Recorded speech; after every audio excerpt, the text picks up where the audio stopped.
Alright, stop. Whatever you're doing, TJ's back, the airwaves were chewing, rocking. A G.I. Joe podcast, interview special, questions will be asked. TJ interview. TJ interview. Hey, it's me, Mark, and welcome to Talking Joe, the biggest and longest and best dedicated comic podcast that I present. If you're new to the show, you can find out all of the details at the website talkingjoe.co.uk. But today we are talking G.I. Joe Disavowed, the Devil's Due run, and doing it in a big way with a very special guest. As usual, I am joined by my co-hosts. It's a real American Tim. It's Tim Finn. Hello, Mark. Hello, listeners, and hello to our guest, who Mark's going to reveal in a moment. I am so excited to chat and ask questions. And also, it's G.I. Jay Cordray. Hello, Mark, Tim, fellow G.I. Joe enthusiasts, and our mystery guest to be revealed now. And if you haven't read the name of the podcast title, then you will be surprised to hear that our very special guest is none other than Josh Blaylock, founder and publisher of Devil's Due Comics, writer of G.I. Joe's issues 1 to 25 from the Devil's Due run, and the 2003 G.I. Joe vs. Transformers crossover, and the Dreadnoks Declassified mini, and the Asrashikage showdown one-shot. And beyond the world of G.I. Joe, Josh has been involved in the creation of many more comics, including, but not limited to, Mercy Sparx, Alexandria Ocasio-Cortez and the Freshman Force, Sparx the Barbarian, the Bitcoin Comic Handbook, How to Self-Publish Comics, and other recent projects including Arkworld and the Encoded. Josh is also the Chief Creative and Executive Officer of Popcultivator. Welcome, Josh. Hello. Hello. It's great to have you on, and we're very enthused because we have been talking Devil's Due comics for a number of months and reading them and poring over all of the details. So it's great to have you on and get your insight from the era. It's almost 20 years on. How does it feel looking back at that time now? That was all a whirlwind, man. It was super grateful for it, and it's weird. It's not as hard to believe that it was 20 years ago as it is to wrap my head around, like, that I have now not touched the property like twice as long as it was since Marvel stopped it and we picked it up. Like the gap. And that it's, that 80s retro is still going, which when we kicked that off in 2001, I never expected it would still be this phenomenon like it is now. So yeah, it's wild. And does it still kind of feel like it was almost yesterday, or does it feel, because a day in the office for me, I can't remember what I did last week, never mind what I was doing this time 20 years ago. How does that feel? Because people are gonna be coming up to you every time you're having an appearance, bringing out these comics from 20 years ago, given the importance to them. I'll read it's funny. I remember like making the books and remember like what, traveling around to conventions and events and things. But the hardest thing to remember sometimes is I'll go back to read the story. Like, did I write this? and then it comes back to you and you're like, oh yeah. So it's fun.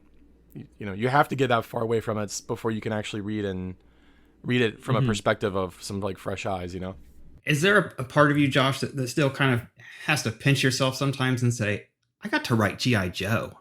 How cool is that?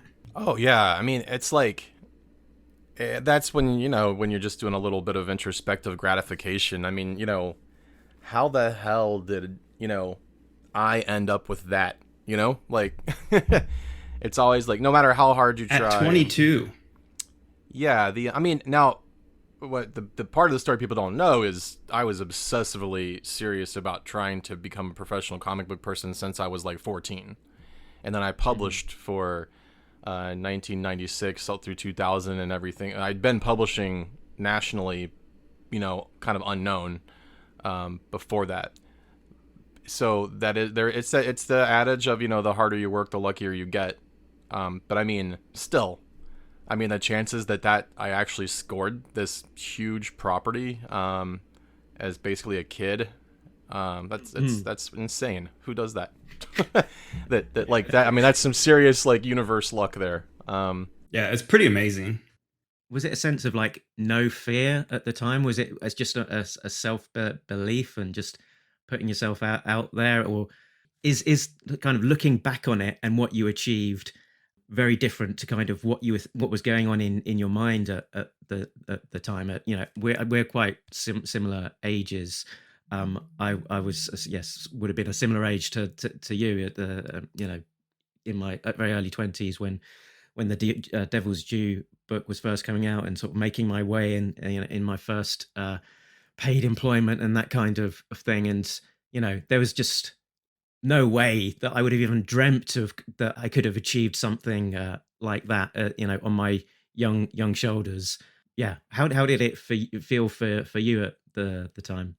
I definitely, I had zero doubt in my mind that was going to be hugely successful, and it was a matter of like, how do I get this done? I definitely am wired where for whatever, I'm just lacking the gene of like being afraid to risk everything to try something like that.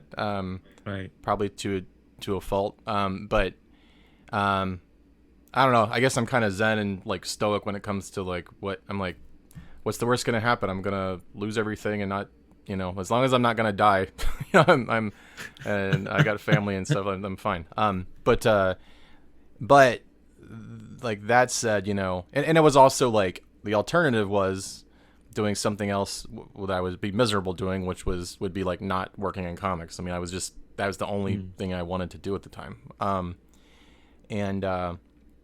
But what really motivated me with G.I. Joe was the fact that I couldn't believe how crazy people were in my head that they didn't understand how big this would be. So it was more with me, like, it wasn't even about me. It was like, are you out of your mind? You don't think this is going to work? Like, do you have any idea how badly people want this to come back and be brought back the right way? Do you know how many times my friends and I have just sat around, like, bullshitting about, like, oh man, I really wish they'd bring this back and make it all badass and stuff, So, and it wasn't like I didn't have any little, like, proof of concepts either. I guess it probably helps to go through a timeline a little bit, In high school, I was always like making t-shirts and stuff and like selling them as like a little side hustle. 'Cause I was, known as like the guy in high school that could draw. And I had redone our school mascot, which hadn't been touched in like 30 years or something. So it was the Oak Hills Highlanders. So it was an excuse to draw a big barbarian dude. But then I made these like little Autobot magnets, and got them. I wanted one for my own car. But I like instantly would sell out of them. So it was like, oh man, that was fun. And then, because I had to make a bunch in order to just get myself a few. You couldn't just make like two. But then, started getting my feet wet, self-publishing, like, I was 18, doing my own black and white comics, getting them distributed, going to conventions, like whatever conventions there were at the time. And, I did kind of sabotage going to a proper art school, like a formal art school, and getting any kind of art degree, because I went to a really like hard grinding, like go there every day boot camp type of commercial art school, and to learn about graphic design and advertising and all that. Just waiting, the clock ticking, waiting to be able to get out there and be an adult and make comics. So anyway, I stumbled into this job after a few false starts that was a t-shirt licensing company, and they were just doing like goofy like sayings on your shirts, like drink your beer, there's sober kids in India, and goofy crap like that. And a lot of hippie stuff, lots of like tie-dye and kind of Grateful Dead stickers and things like that. And then they wanted to do like some kind of 80s retro thing, and they started bringing up all these sports things that I didn't know anything about. And I just said, man, you guys got to do like Transformers and G.I. Joe. And they're like, I showed them Autobots or Decepticon symbol and Cobra symbol. And if you don't know what a Decepticon symbol is and you've never seen it before, it kind of looks like weird tribal art tattoos or something. And they just kind of laughed at me, and I argued with, it was like me, the two bosses that owned the company, and one secretary was the whole company. And I argued with them about, I was like, no, you've got to do this. And they had some ins with like Hot Topic. It was a big retail store here in the States. And another one at the time called Gadzooks and some others. They said, all these buyers said no. And the thing was that nobody wanted this thing from the 80s. They were like, why would anybody buy this old stuff? And that was the first time where I actually got angry and kind of like snapped at my boss. I was like, you call that buyer back right now and you tell her to show that to any dude in the office who's 20 to 25 years old and tell me they don't want that. I don't know what came out of me, like, you know, but that just kind of rolled out of my mouth, and he did it, and they called back and they ordered 2,000 units of these like Transformer stickers. Well, the problem was it wasn't licensed yet. So my boss, or one of them, they started talking to Hasbro legal and everything, and they couldn't even get Hasbro legal to write a contract for it. Hasbro was confused why they wanted 1980s versions of Transformers. They were like, why would, no, we were doing Beast Machines, we're doing Beast Wars, you know, we're doing that. And he's like, no, we want the old classic, like 1984 Optimus Prime. And they're like, oh, no, we're not licensing that. Like, so dude hangs up the phone and just goes, well, we'll just bootleg it.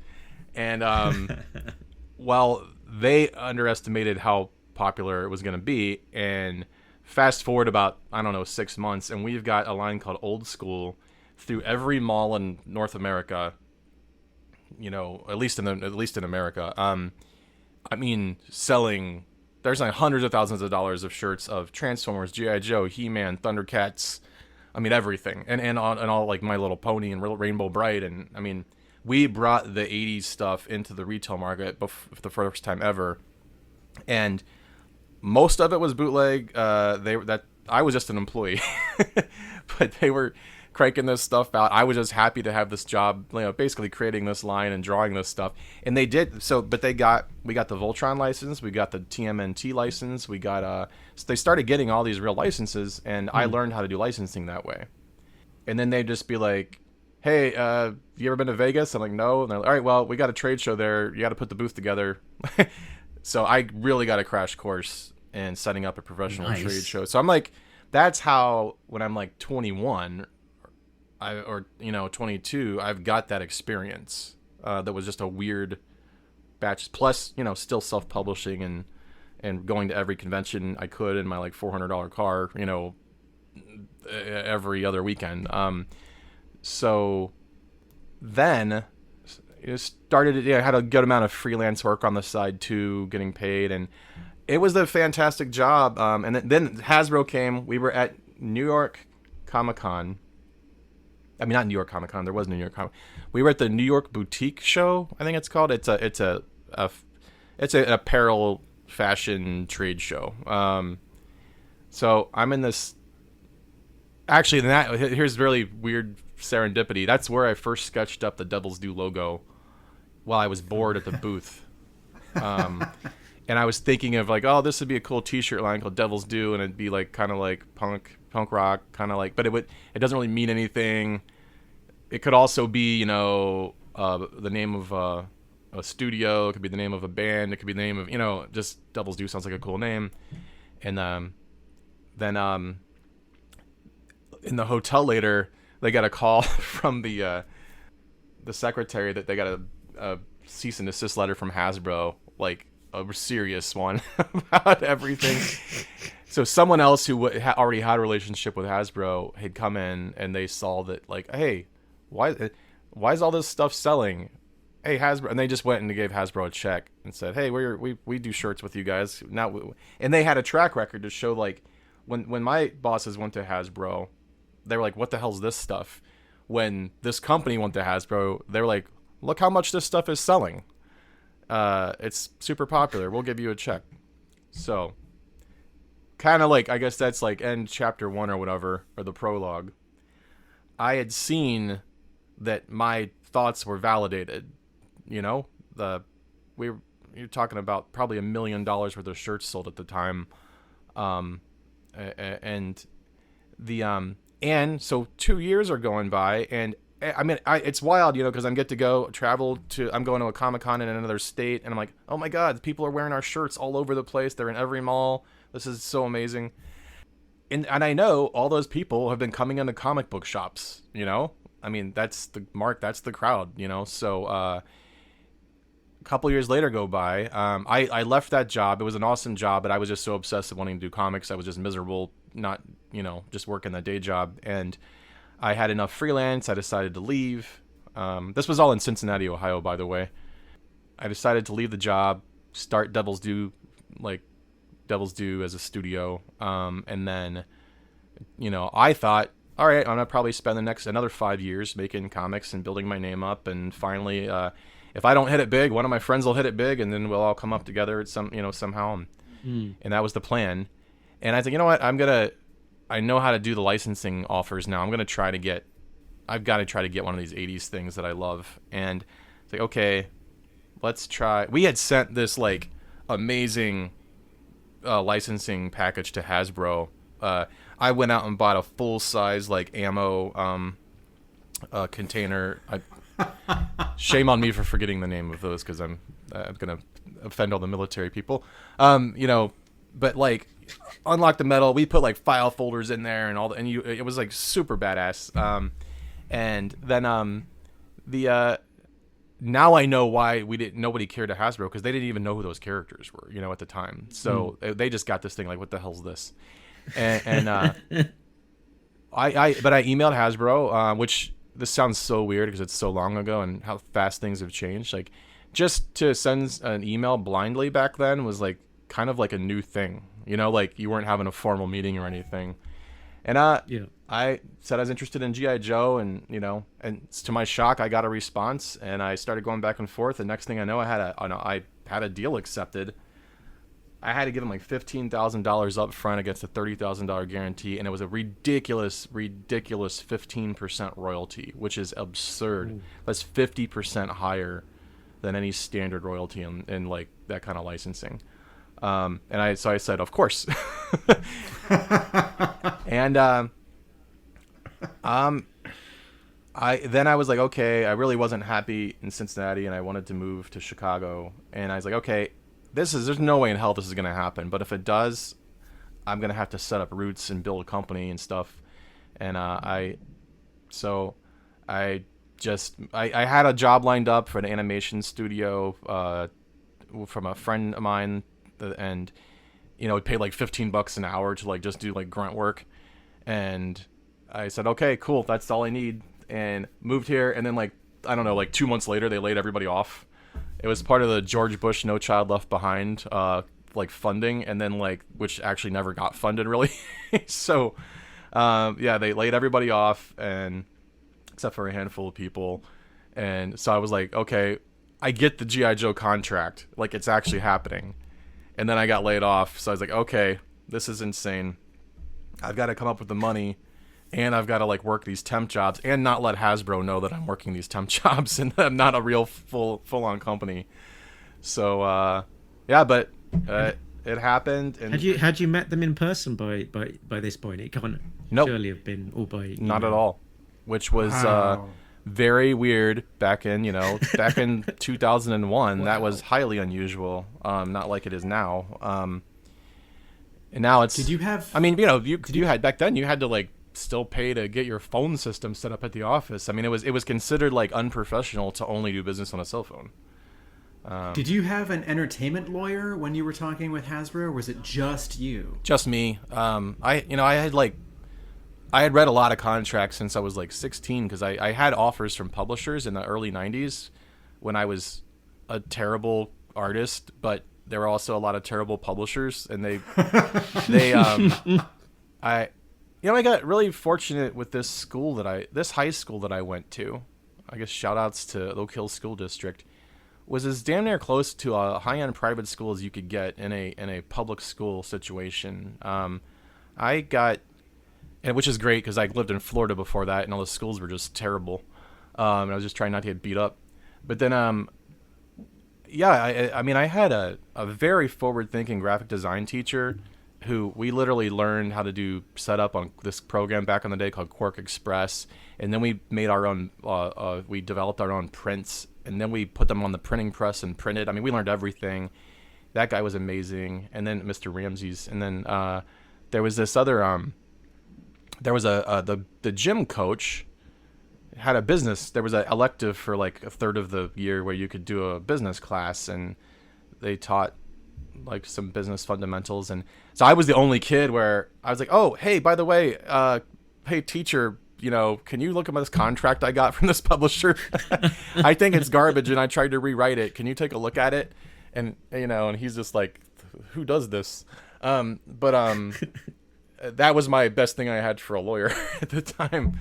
But so this was so years later. I'm like 22, and I just read the contract myself, and I was familiar with the licensing deals that the other company had gotten. So and the reality is it's Hasbro. That's those to this day, like very very little you're going to change in those contracts.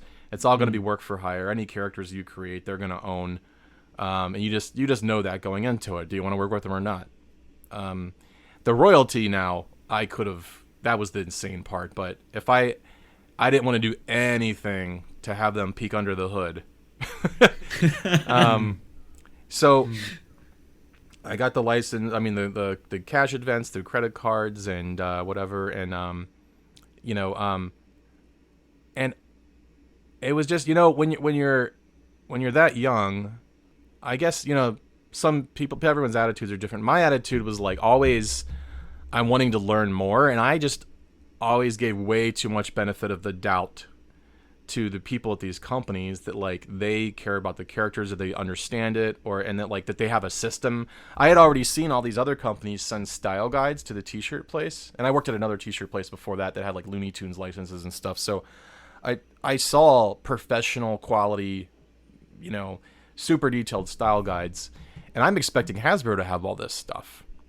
And so I roll in with all these like ideas for promotion and everything, and and I'm like asking for the reference material, and by the way, I could have published it myself, or at least I deluded myself into thinking I could have pulled it off.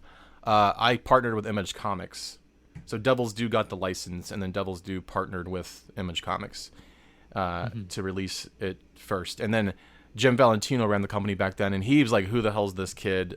He only agreed, I think, because this other marketing guy told him, like, you have to do this. Because he was probably like, what the hell is this G.I. Joe crap? And then, fans freaked out. I had set up, how Wizard Magazine was like, that was like the thing. Like, everybody bought Wizard Magazine every month to get the latest news and interviews and comics. And they had been doing these, like, fantasy updates of like J. Scott Campbell would just draw like a 2-page spread of the Thundercats, and then he would draw G.I. Joe, and he would draw Transformers, and I mean it was phenomenal. And that's another reason why I didn't understand why people didn't realize how excited the audience would be for it, because this in Wizard people were freaking out over this stuff every month. So I had been in touch with the reporter, the couple writers that wrote most of those interviews for the 80s stuff. And so I had lined up that Wizard Magazine gave us a big spread that, G.I. Joe's coming back.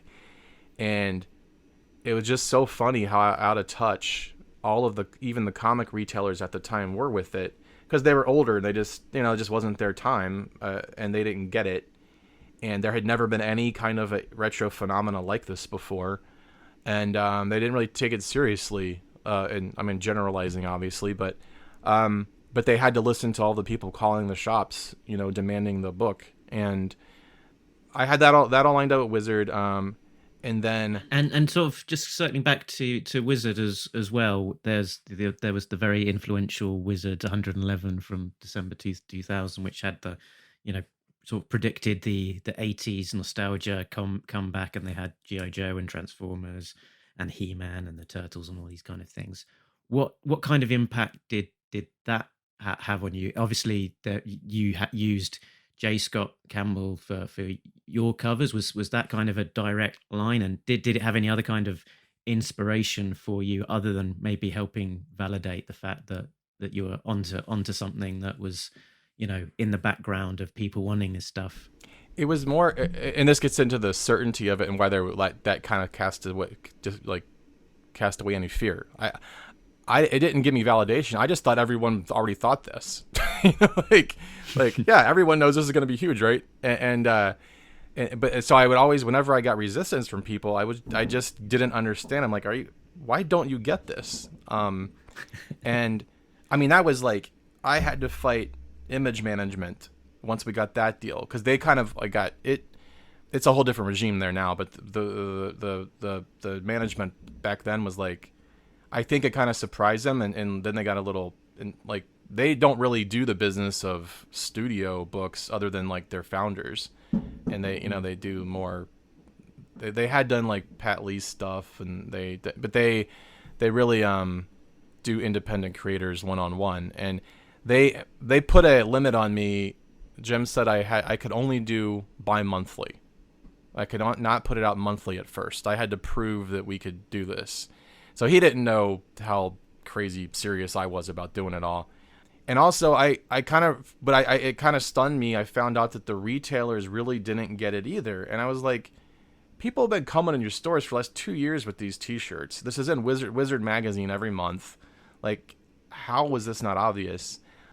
But then, and then with Wizard, the cool thing was, I think it was probably the reporter or the writer, James McDonough, who worked for Wizard. It's hard to remember, man. We met everybody at Wizard. James McDonough was the main, like, one of the main 80s writers. There was Matt Senreich worked there, who later ended up starting Robot Chicken with Seth Green. There was all these cool guys there. I think one of them probably put me in touch with J. Scott Campbell, and I just went to J. Scott Campbell and say, hey, I cannot afford you probably, but like everybody that worked on that book got a crazy deal, because I paid way too much for the page rates, because it was all based on faith. And everybody that came on board, just believed it was going to be successful. And Campbell gave me his rate, but he was down. He agreed to do it and be paid later. But when people really lost their minds, when people first saw what we were going to be bringing to the table, was on a G.I. Joe message board. I don't even remember what it was called back then. There was this phenomenal painter named David Michael Beck, he was one of these old school, like, he's about 50 years old at the time, professional, like, commercial artist, and that was near me in Cincinnati, and he painted that Snake Eyes picture from the back of issue number 1 cover. When we put that out in the public, everyone just went insane. And, and because it's the first time you'd ever really seen Snake Eyes captured that realistically, like, and it looked like a movie poster. If you ask me, they ripped it off for the movie poster for the Ray Park Snake Eyes movie. So I was like, okay, this is my one chance. This is also me not just starting the publishing, but this is how I get to be known as a creator in comics. I mean, I had a whole vision for how to bring G.I. Joe back, and so I redesigned all the main core characters, put Shipwreck, got him out of the bell bottoms and the old school Navy outfit, and got updated all those characters, and I made slight tweaks to Snake Eyes. I wanted to make sure we had the visor version, but then, like, gave him like the little Batman capsules, the utility belt capsules, but on his wrist, and put the Arashikage logo on his shoulder, which had never been on his costume before.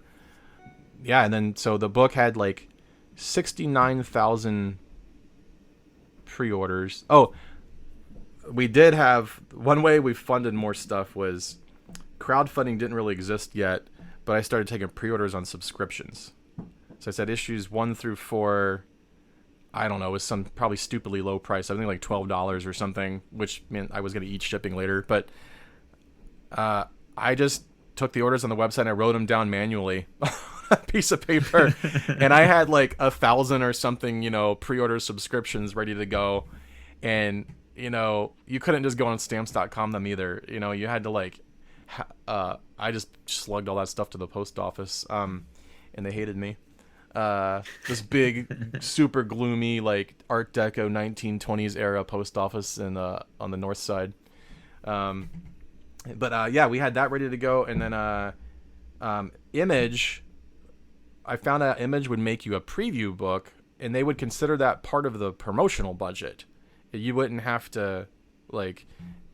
And I'm like, it doesn't cost anything or anything. So, and they asked if I was going to go to San Diego, and this is 2001. They had like I think San Diego's attendance then was like 40,000 people. There was none of the big companies there, and it was just Image had a 20 by 60 or 20 by 80 like pavilion of booths, and we were one of the booths. And I was like, oh my God, that's how I afford to get to San Diego.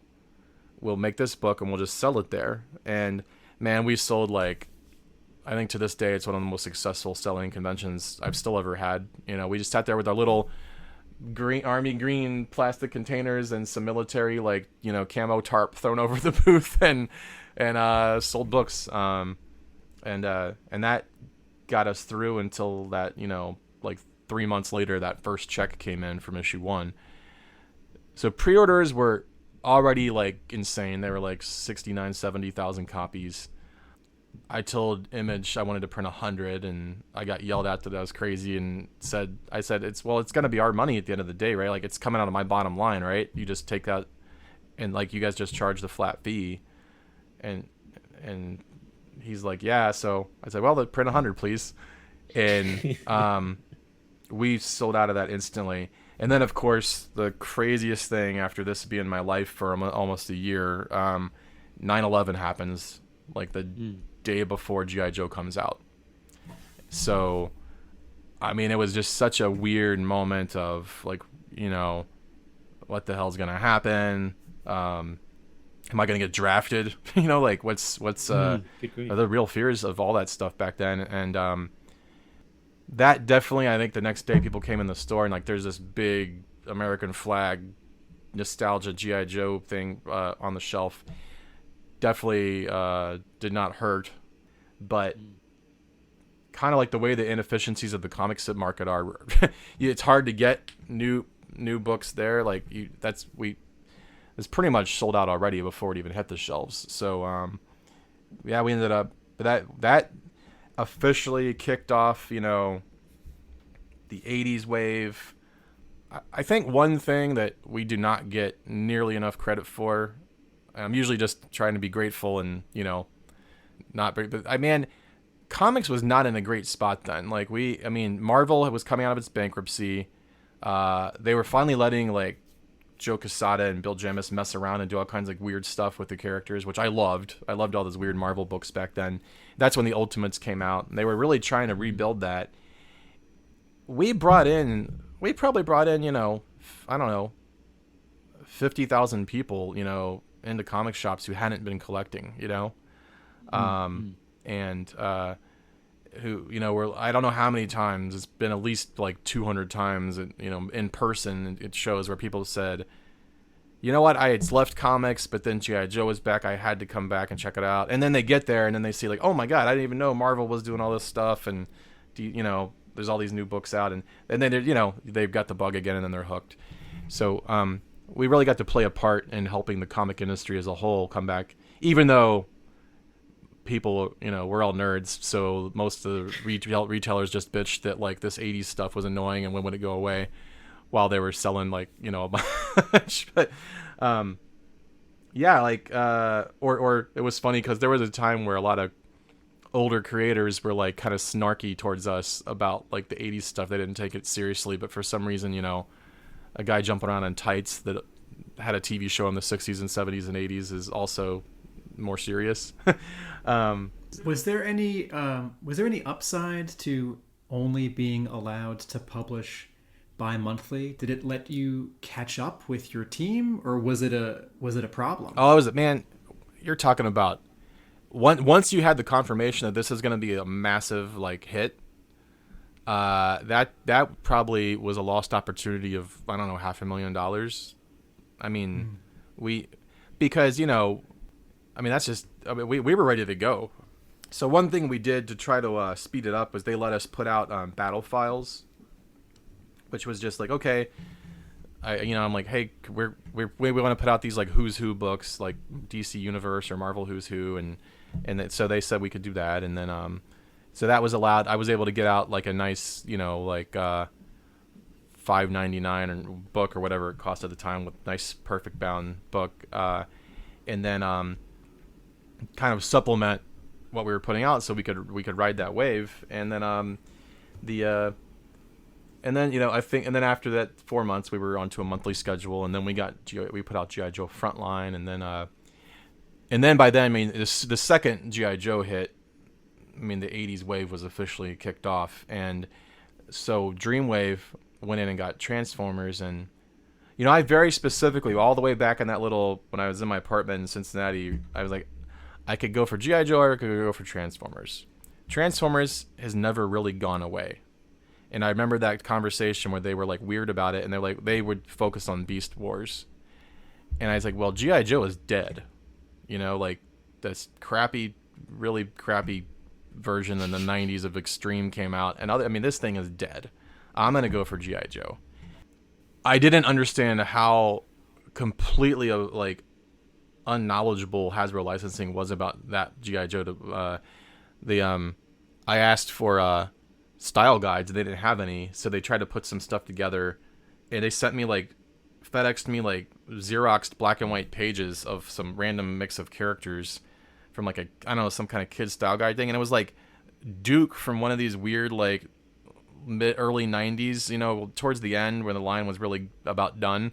I know it was like Duke flying with a jetpack, and he looked like a Silverhawk or something. And I was like, what is this? No, this is not the Joe we're doing. And I asked about Snake Eyes. Would it be okay to use this for specific version of Snake Eyes? And I swear to God, the answer I got was who? So I got verbally berated on a constant basis by this guy that ran the licensing department at the time, who was not a pleasant human. Just livid that I put a dominatrix in G.I. Joe, that I put this pimp in G.I. Joe, that I put the Hell's Angels on a cover of this beloved child's property. I'm like, these are your characters, guys. It was so bizarre, and so we really had this attitude of keeping our head low. I was like, that's maybe to a fault. That's also how rather than argue with someone, I'm like, if you don't get it, that's fine. I don't need to have a conflict. I'll just put my head down and go work, and so were you able to just put him right in a kind of calming way of saying, well, actually, they're these characters, or Oh yeah. Well, I know. I had to, because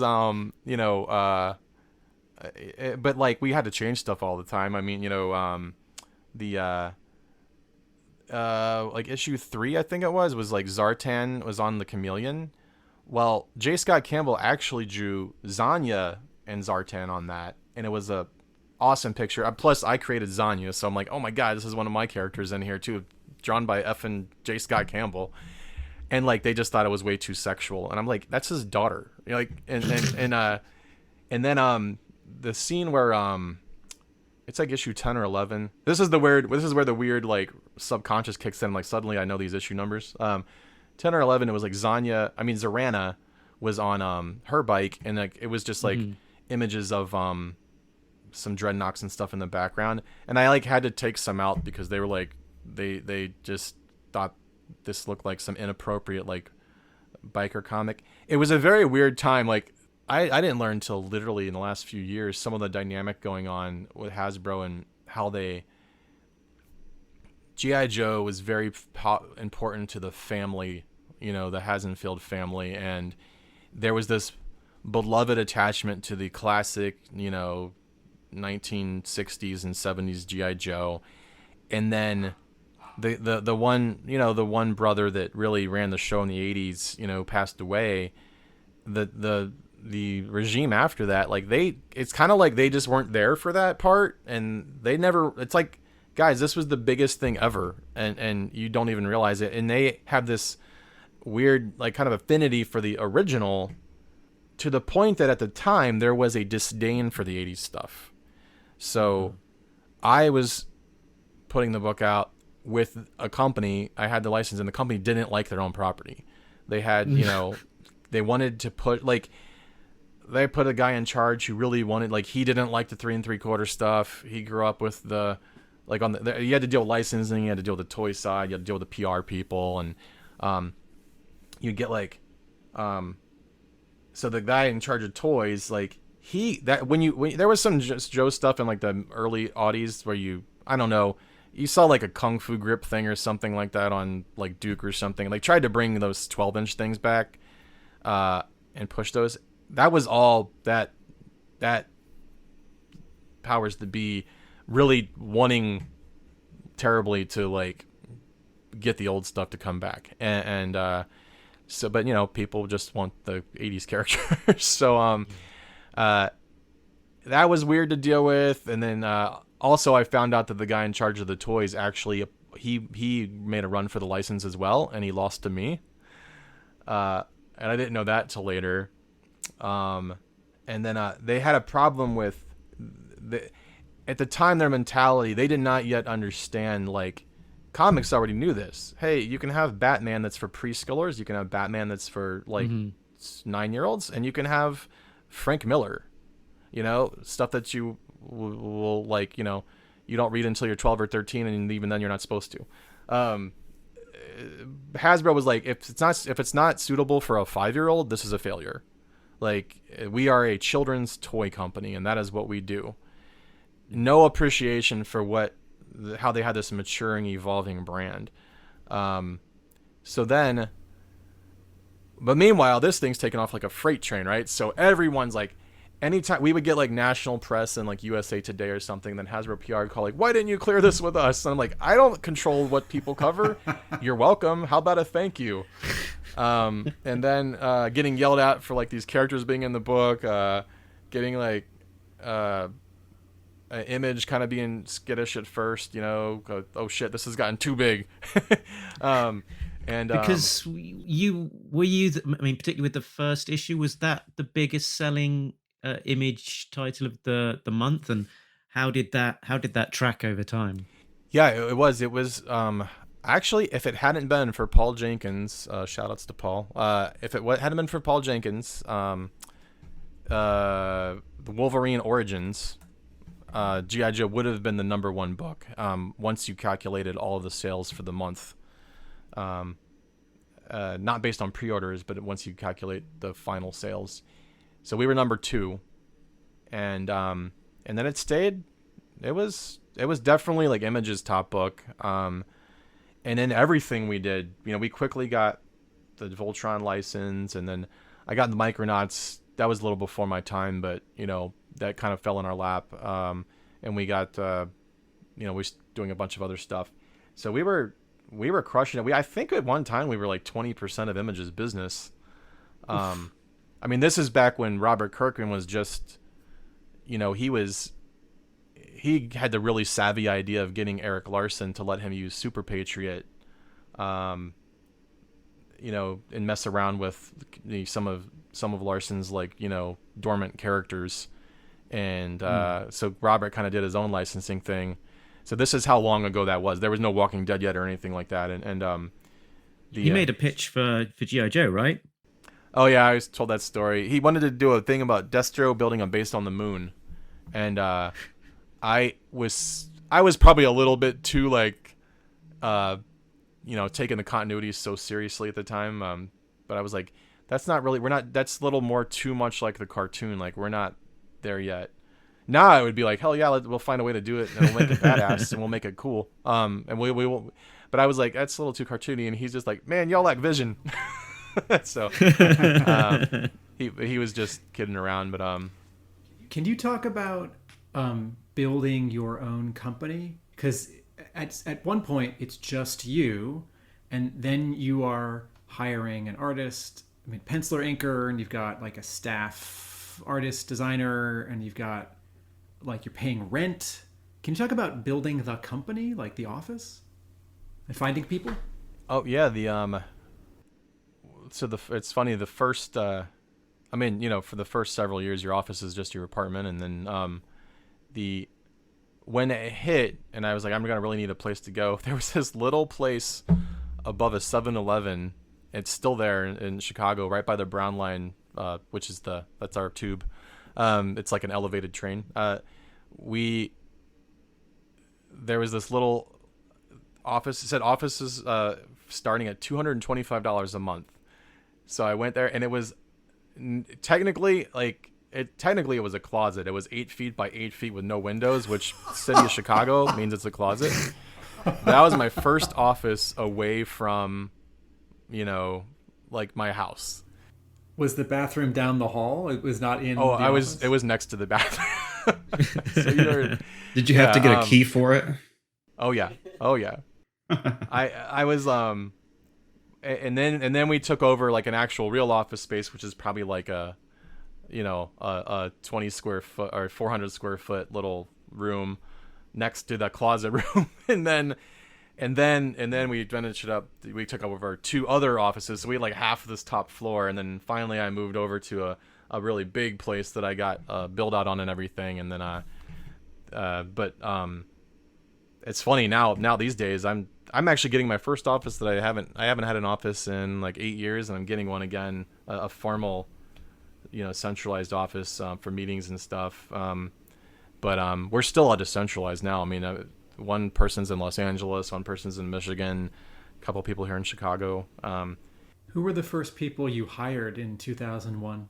2001. So I just ran. I'm trying to remember. There was this other dude named Josh that I hired just to help, who had worked at the animation studio. So he was out of a job. And then I just, as far as creative, I started this guy, Chris Crank, who I'd known through like mutual friends and like who had like punk bands and stuff in Cincinnati. He was always doing web design back in the day. And it's funny, man, if I don't even know where these things exist anymore. But if you go back 20 years ago, we were doing like flash animated trailers for our comics that like 5 years ago Marvel would release like a big deal, but we were doing that back then. Just there was no social media or anything, so it didn't go viral, hopefully some Joe fans remember those. He came on to help me do web design. I think I just had that one assistant. My ex-girlfriend worked, I can't remember if she lost her job or what, but she ended up running marketing for a long time.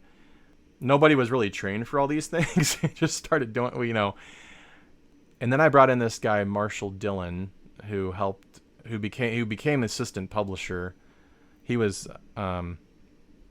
working there. And so now Chris Crank to this day is actually, Chris and Marshall both letter, like, it seems like damn near half the comic books out there. They just both converted into lettering. Then Tim Seeley came in to work full time, but he didn't come in to work on G.I. Joe. I had offered him G.I. Joe first, and he didn't think he was good enough, and he suggested Steve Kurth. But Steve Kurth was always freelance. How did you know Tim Seeley? Where had you met? We met at a Chicago convention in like '98 or something, and I had this comic called Penguin Brothers, and like a little black and white comic, and the dude one of the other dudes that worked on some of the books with me back in the day, this guy, he was trying to hit on this like cute girl that was talking to Tim, and that's like, so then and then I don't even remember how, I know somebody brought Tim over to our table, or they brought me over to his table, and we back then you would just keep in touch on the phone, and you would email sometimes, and you would mail each other, pages and work on projects together and try to get stuff going. And so Tim had redrawn this whole thing I'd done called Minotaur. He redrew the whole damn comic, and then I can't remember why I didn't publish it. It might have been because it wasn't because G.I. Joe hit. I just can't remember what happened there. So he turned the job down. He had a pretty solid job in Minneapolis then, and didn't, and he was just didn't think he was good enough to handle G.I. Joe, and he suggested Kurth. And then I ironically later, as soon as I had anything and I had the money, I hired Tim to work on this book Core, which was again another reboot of the Minotaur thing. And so Tim was awesome at drawing big giant monster dudes. So he worked on that book, and then I needed someone. I wanted to do a lot of that stuff in house if possible. And so then Mike Norton came on to work on Voltron. He did characters, and then somebody else did backgrounds. And so then kind of like before you know it, you've got okay, we had one office with a few people hanging out drawing, and a couple people hanging out drawing, and then another office like kind of like admin stuff going on with like about 3 different people. There was always like 1 or 2 interns in the mix, and then I had an office room that I shared with this guy who was kind of like my assistant, and then that's really how that built up. But I always built, I guess kind of the curse is like I actually do have a knack for building out those operational structures, and I'm really good at building systems and that work well when people follow them. I'm not very good at riding people's butts to like, I'm not good at riding your ass to make you follow the system, but I'm always just like, look, here's a system. All right, now everyone go do your job. And now if something goes wrong, the first thing we do is, wait, did you follow the system? Is this your fault, or is this a problem with the system? If it's a systems problem, just let me know, and we need to fix something. And this stuff, you don't realize this until later. When you have that kind of goal and you just want to get in and you create the business out of the necessity or impatience of wanting to be hired, you don't want to wait. So you build the business because I just want to make comics. But you've got other people are just like, hey, I want to start a business. What's a good idea? What's something that would be good to start a business about? What's profitable? So they think about it that way. And but I just, and that's actually a smarter way to do it. But I'm just like, this is just because I want to make shit, and I want to make enough money to be able to make more stuff, and I want to not have to worry about it doing anything else. I want just to be able to do this forever, and that's what a creator wants to do, really. So I was going to say you're doing an awful lot on the creative side. You were writing G.I. Joe, and multiple titles concurrently. You, I guess, were overseeing a publishing empire and an employer of an increasing number of people who were sort of relying on you for their living. So quite a big weight of responsibility. Given the enormous, I guess, sort of responsibilities and the work involved in spinning all of those different plates, did it, were you able to retain a sense of fun in terms of getting into it to create comics and live the dream? Were you able to actually enjoy it while you're riding the roller coaster?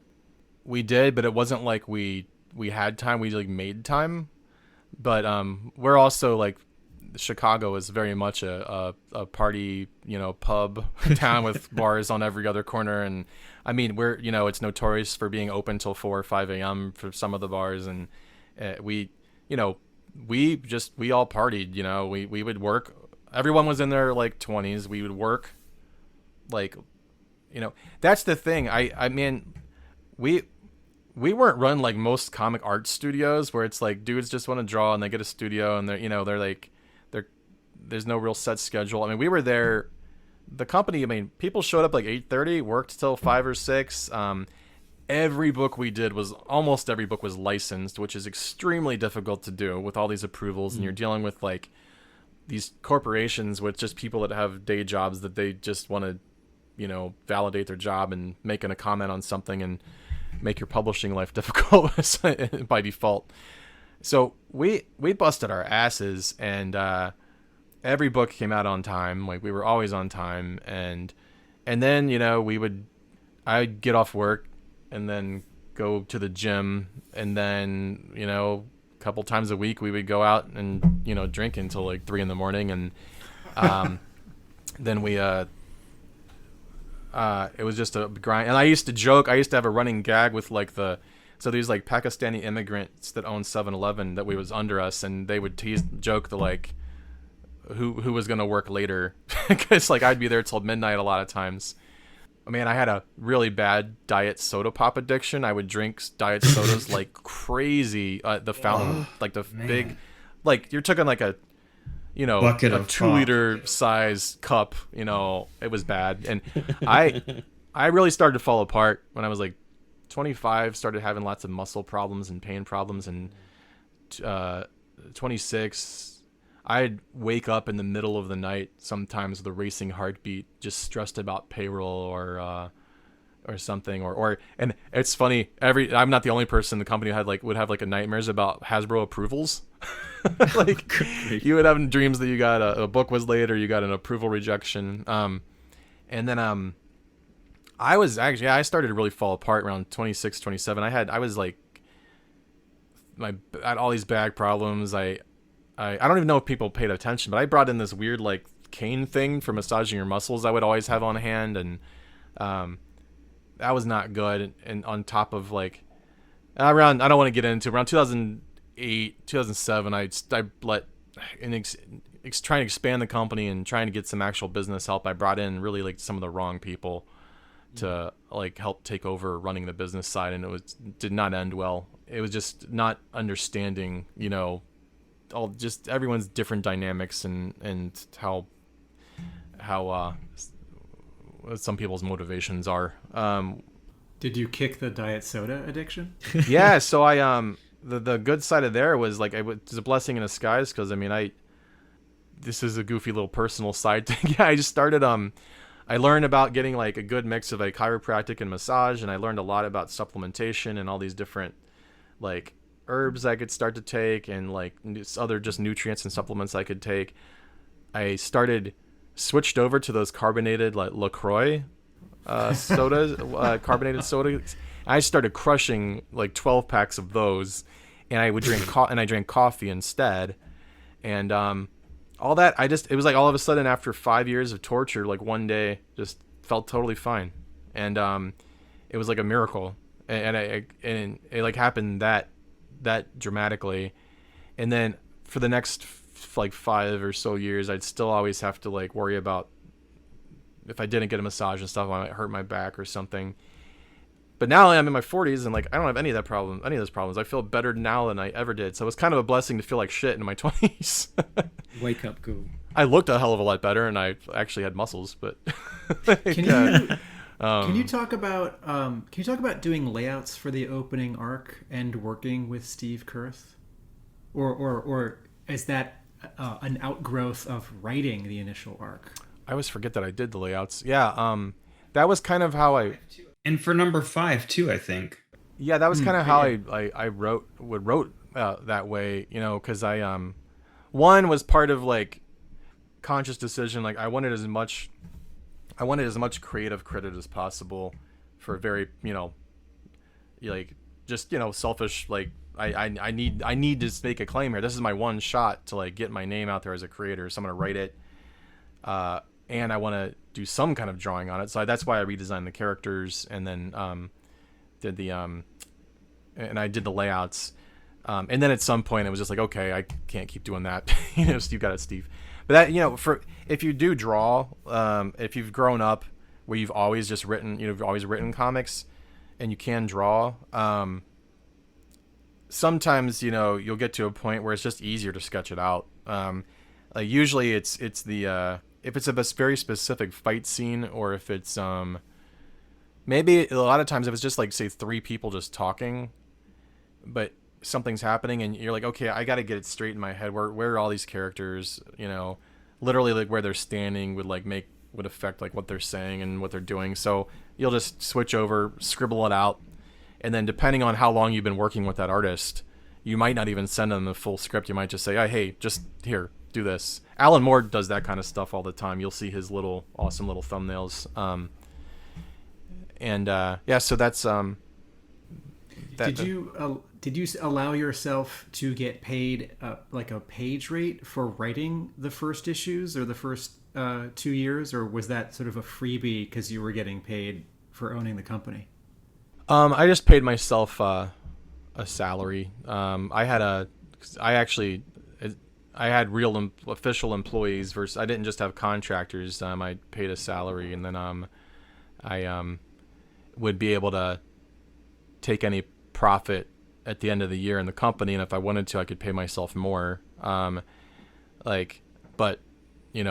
I'm a comic creating junkie, so I just would put all the money back into the company, and the company never really would make money. We would just expand and do more comics, and I never really paid myself much more than like $40,000 a year back then. As much as we were, I was able to buy a car, buy a condo, and all that stuff, and then then I upped my salary a little bit. But in hindsight, what I really should have done was just kept putting out those books. Don't try to expand. Just crank out. Just stockpile all that cash, write it and milk it till it's done, and then take a year off and decide what to do. But I was thinking like the same goal. I was like, I want to be able to do this forever. Something like I need to expand this and get it to the size of Image or Marvel, trajectory to the future. Yeah, but the on the company side, just it's that gets into like, I don't know if the audience is interested in that stuff, but I structure there's different ways you can structure it in the US, and also different states have different rules, but you can either do a corporation where you like a S corp or a C corp where it's taxed a certain way. It's its own private entity, and it's taxed, and then what you get, you pay yourself on your paycheck tax, or your payroll tax is one thing, or then your dividends are taxed a different way. So, or you can do an LLC where it just all flows through to the owners, but you can write off all your deductions. So there's really no separation between my life and my business. I mean, so I don't need a car when the company can just have a car that it's going to be using for stuff, and I don't care about having certain like most of my house is taken up by kind of like office stuff and studio stuff. Like, if you really stripped away what my personal life was like, it could be like a studio apartment. Like, just because it's a privilege to get to work in this business, and it's like, this is what you're going to do anyway as your hobby, right? So there's really not a division. Yeah, you just surround yourself with it. Yeah, and there's the work-life balance thing isn't even really like a applicable argument there. Like, balance as far as like, yeah, don't like work yourself till midnight every night and grind yourself into a bad health state like I did. But as far as like, once you got stress levels managed down and you know how to do that, I mean, you're like, yeah, do you want this to be your life if you get to do it all the time?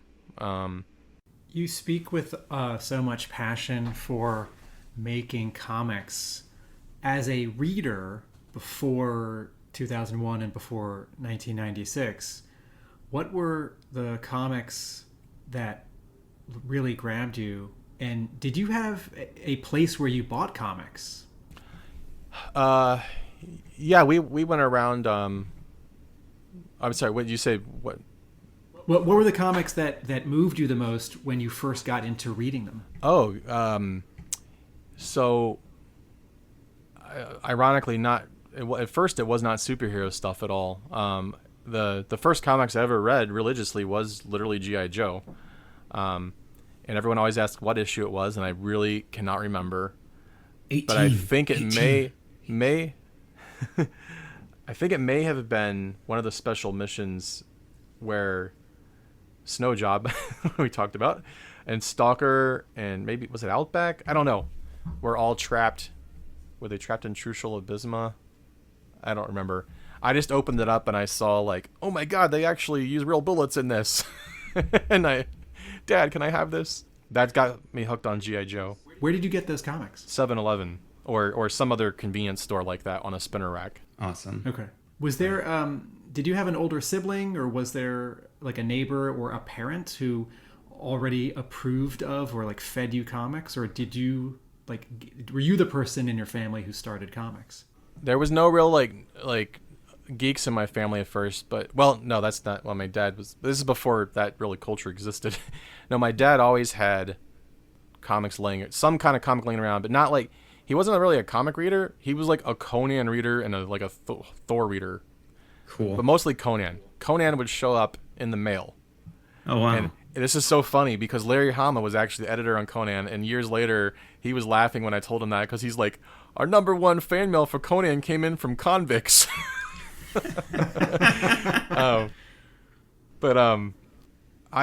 My dad was a super creative dude. Like, he's the kind of guy that, like, he doesn't like the way something in the house looks. He'll knock the wall down and rebuild it all. And like, there's a picture of me when I'm a baby. I was born 1977, and he's holding me, and I'm scared shitless, and because Darth Vader's holding me, and it's this, like, now it looks like a pretty kind of goofy Darth Vader outfit. But he made that all by memory by himself, like molded the helmet, molded the plastic at a factory he worked at, and got the electric setup to make the lights for the box inside. And he actually got hired by some movie theaters to stand outside on weekends. And then he won all these Halloween costume contests with it at the nightclubs. And my mom, and when they were still married when I was a kid, like her and some of her girlfriends, they would all dress up and they would all wear white. So they were like stormtrooper chicks. So there was that, like, always that creativity, and then my mom herself. I don't ever remember them being married because they split when I was a kid. But my mom's super creative too. Like, none of them. My dad would draw and try to, like, I would ask him to draw me pictures when I was little, but he would like copy stuff. My mom's like super creative about just making cool little things for you to play with, or like you'd come home one day and, oh, I decided to, like, take all your little... I had these little play school astronaut toys. Those cheesy little, like, cute... They're kind of like Lego people, but bigger. Like little flat feet. Yeah. And I had these, like, little space ones, and I came home from, like, first grade or something, and she had made me, like, a moon base out of tinfoil. Like, that kind of fun, creative stuff was always happen. And they say that, like, no one ever told me to or anything. I was like 2 years old and drawing, and they said you were just always obsessed with drawing from the, like, you were just came out the chute for that, ready to do that. And so I drew a lot. Like, I would just sit there. I was like this weird 4-year-old that would sit still for 2 hours and draw pictures. Sounds familiar. Yeah, like, and then they always supported that. So it was always the belief, like, yeah, if you want to do a job that way, yeah, you could totally do that. So I was encouraged, like, it was always a very open, like, well, yeah, it wasn't like, can you do that? It was like, well, figure it out, so because I can't remember being, I don't know, 5 years old, telling people I wanted to make cartoons, and they would reference, like, Sunday funny comic strips, and I would get frustrated because I didn't have the vocabulary to explain, no, I need to make the cartoons on the TV, like the cartoons that move. And then finally I learned animation at a very young age, and I, like, wrote letters to Disney when I was like 9 years old. Like, how do you do this? And they would actually write you back. You could literally, as a kid, you could just write a letter to the company, hey, there's no internet, so how do you do this? And they would send you brochures and stuff on, what it's like to be a Disney animator, and DC and Marvel would send you rejection letters. I got rejection letters when I was like 13 years old, sending in terrible drawings. So that was just, there was never that thing. It's like, it wasn't like ever being worried about failure. It was like, okay, yeah, you figure this out because you're gonna mess up on the way. You got to figure out how to do it. So, and we don't know how. So that. But never an idea that it wasn't a possibility. Yeah. Now, I think I scared him a little bit when I got into, like, running off to, like, I probably terrified my mom. She probably quietly freaked the hell out when I just one day was like, I'm moving to Chicago, bye. Setting up this company. And then they show up, like, my parents are terrible about traveling anywhere. So they finally, come to the city a couple years later, and I've got a whole office with a staff, and they're like, "What the hell?" They're like, "Well, keep doing what you're doing." This is our kid. Yeah. And in turn too, when things are hard and you're really stressed and you got trouble, you can't explain to them exactly what's going on. And then, I mean, it's funny now, like when it comes to like Hollywood and all that stuff. Like we used to have an office out in Los Angeles, and we used to work with all these celebrities, and I feel like we're just barely getting back to where we were on some of that stuff. And my family now is more excited than they've ever been. And I'm like, do you not realize what the hell I was doing in like 2007? I was flying to LA every 6 weeks and like these but you know what it was? They weren't on social media. Like they didn't actually see any evidence of these things happening other than like a random phone call or something. So that's it's always weird with family when you're trying to explain that stuff. But the pivotal moment where I was like, I truly just became a huge comic book nerd was my Aunt Claire took me to see the Michael Keaton Batman movie, and it blew my mind. I had no idea that. I think I got excited before that because they were hyping it up, but I had no idea that Batman was like a badass. I thought I was like 12 or something. The hype for that movie was huge. 89.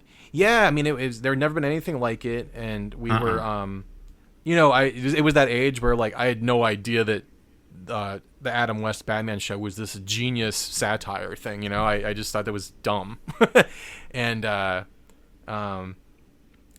was like, oh my god, you mean Batman's awesome? And so I begged my mom. So my stepdad was in the Air Force station at Fort Meade, Maryland then, so I would be with them all summer. And then my dad had moved to Florida, so I bounced around a lot, which is another reason why typical story of like you're by yourself a lot. You asked if I had siblings. I was siblingless until I was 7, and then my mom had my first sister, and I have 3 sisters now with my mom and stepdad, and so I'm like, you know, my baby sister's 13 years younger than me.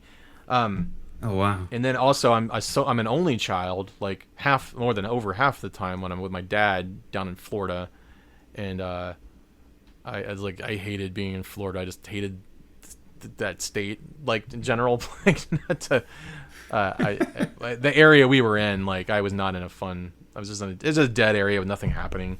But that drove me to be bored a lot and draw a hell of a lot of comics, and write.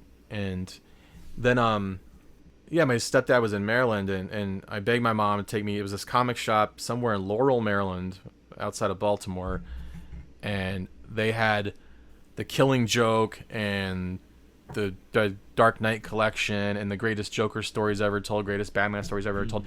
That marked DC back then. They really had their shit together on making sure all those Batman books were ready to go for the people coming into the stores, and I was the poster child example that movies work, movies drive readership. And so then my stepdad had like a bunch of siblings, and 2 of his younger brothers were kind of into X-Men, and my one uncle Alan, he drew a lot. So I was always excited to talk to them, and they're like teenagers. And I brought up like, did you know that Robin is not even Robin anymore? He's called Nightwing. And then my uncle shows up with like 2 plastic grocery bags full of Teen Titans George Perez Marwolfen comics. And he's like, here you go, buddy. That was like the summer of 1989 or 90. I just devoured all those and became a hardcore DC comic book nerd, and never gave 2 craps about Marvel. That's because that's like I just got so in the rabbit hole on that, and I read Batman religiously for years. And that's what happens. You pick a side early, and you're a lot of times you're on that. You might stray.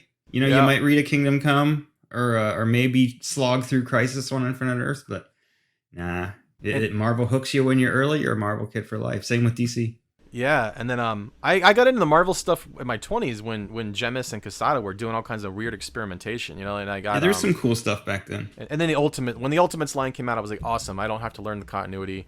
I'm gonna and these were like badass like stories. But really though, then I mean, what I organically felt to after that though was like I just loved. Well, all right, so Ninja Turtles, right? That hits like I think it was like 13 or something when that came. No, that came out, was it 87? Something like, I don't know, like 11 or something. The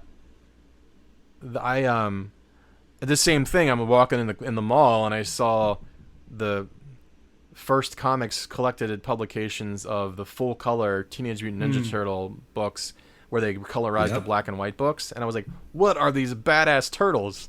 And it was like they were oversized. They were like 14 inches by 11 or something. It was a bigger book. I got those. Yeah, that's how I got them too, because I didn't have a comic shop around, and then I saw those in Walden Books, and I was like, Walden Books, dude. Oh, Walden cool. Books. Yeah, my Walden Books at my mall had those, and I got them. Remember, Walden Books had one shelf, and it was called the Sci-Fi Shelf, and it was all the comics. Yeah. Yeah, and then so that got me down like learning all. I started buying any black and white Ninja Turtle comics I could, and then all the other Tundra stuff, and I really loved Kevin Eastman's art the most on those. Then I actually one of my I don't collect a lot of original art stuff, but my one prized possession is Kevin drew me a Leonardo, and it's like he spent like a half hour on it, sitting next to me at a con one time, and just gave it to me. So I have that. Yeah, that's cool. Yeah, and then Scott. So then it's like now I'm a teenager, and like The Crow comes out, getting those comics, and then I mean movies really did influence a lot, but one of my favorite things was just Scud the Disposable Assassin. Loved that, and then I would you go to the dollar bins and you get 3 comics for $1, and then you're just reading. That's how you dive into like a lot of the superhero universes. But then Valiant came out when I was 14, in 8th grade.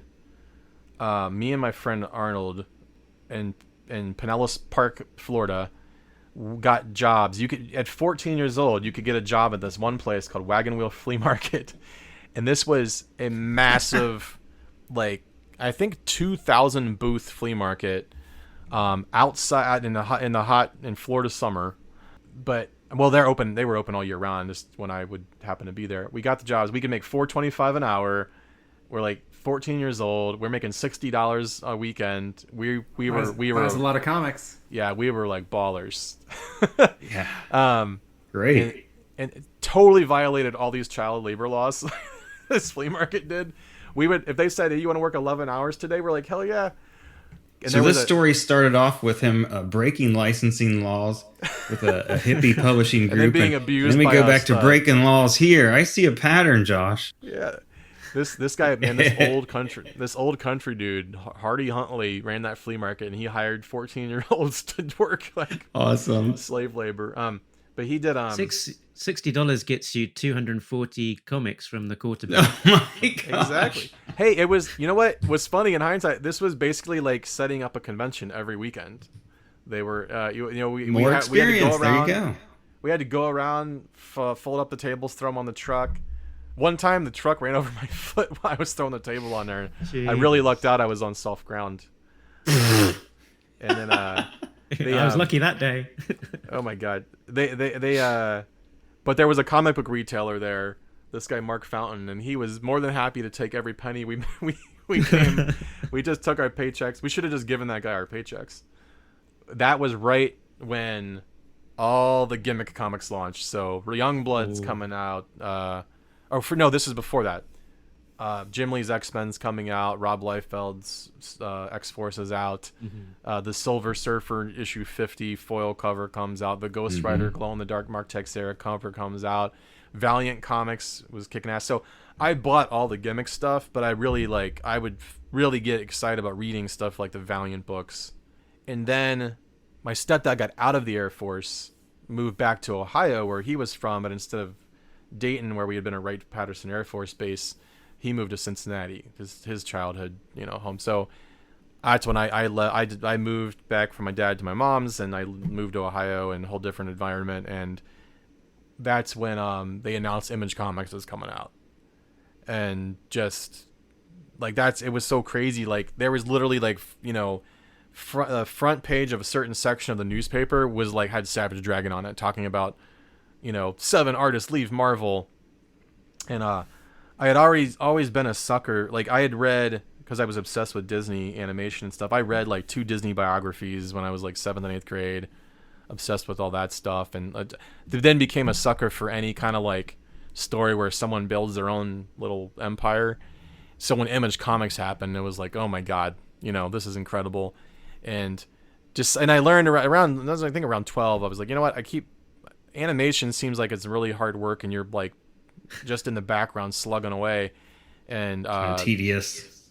Yeah, in comics you can do whatever you want. All I ever do is draw comics. Why am I trying to look at animation? I literally draw comics every day. And so 12 or 13 was like, okay, I'm gonna be a comic book artist. And then 15 or however old, Image is announced, like, these guys are doing it the right. So that's when indie comics explodes. People are offering, to publish anything, and like, I had a couple goofy publishers offer to publish my stuff, which no one should have. It was not professional yet.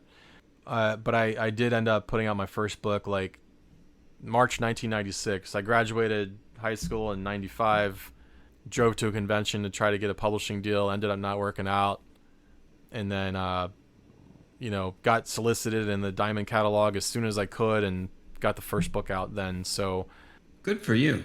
And then just kept figuring it out. The nuts and bolts of publishing really aren't that hard. You start a company that you send the book to a distributor, which right now in comics is, well, hey, there's finally options again, but they put it in their catalog and retailers can buy it if they want. That's publishing. When you really boil it down. It's like you told your employees, it's a process. You just have to learn what the process is and then follow it. It's like anything. People act like, oh, I could never do that. Yeah, you could. You just got to do it. You just got to believe in yourself and take the chance and do it. You did. And that's awesome. So yeah, we've been definitely high throughout the podcast on just what a big achievement it was for you to get that license at that age. And I mean, shit, like you said, I wasn't doing that at 22. I wasn't thinking about it. I was working in a comic book store, and that was cool, but I wasn't thinking about making them or going after a license. So yeah, good job. Thank you. It puts you in this is everyone has their own path, and like sometimes it's almost like it might be a little better to do things the more traditional way and then come into it. But it's like then I tell you what makes a big difference is if somebody knows what they want to do when they're a kid, it completely changes their whole development, because they just have a different type of development, sometimes to a detriment. They might not be as social or they might it might be awkward in other ways because they were like they didn't care about the other like things high school kids care about or middle school kids care about, because they wanted to do things, and a lot of times those people can go a really weird direction too. So I hope to think I became well-rounded, but I didn't understand until many years later, like in my 30s, really get a better sense of like, okay, you got to understand when you're doing business, are you talking to an employee, or are you talking to like an owner, or are you talking to an executive level person at a company? But what's their background? Are they an entrepreneur? Have they had their own small business, or do they work for a living? Because everyone's got a different perspective on how they see things, and a lot of times small business entrepreneurs can make a mistake of like not being sensitive to that and assuming that everyone thinks about things a certain way. And you're like, oh, no, like this, this employee is not thinking about the other 5 things that affect what they're doing right now. Like they do not care, like at that company. So you finally like mature and kind of the weird thing now is though how big we were. I mean, we were like one of the top 10 comic companies in North America for a long time, and it was a whole different industry back then. We really kind of kicked off the licensing comic industry that exists today. Other than Dark Horse back then, nobody did it, and then after we started it really became like a thing everybody did, and now you have to do it if you want to be a big publisher. And I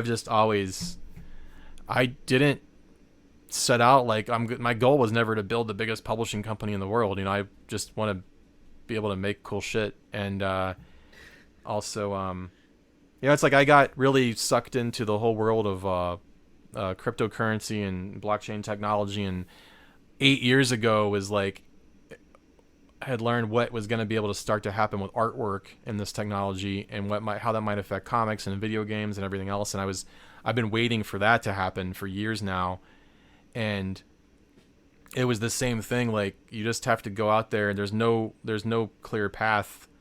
It's like people building a whole new world, and you just kind of throw yourself out there, contribute something to the community, or I made a comic about that stuff, like an educational thing. Started just go to conventions by yourself, show up, and you just stumble around meeting people, and then 2 years later you somehow have a network. And just don't be afraid to feel stupid. is I guess the mantra.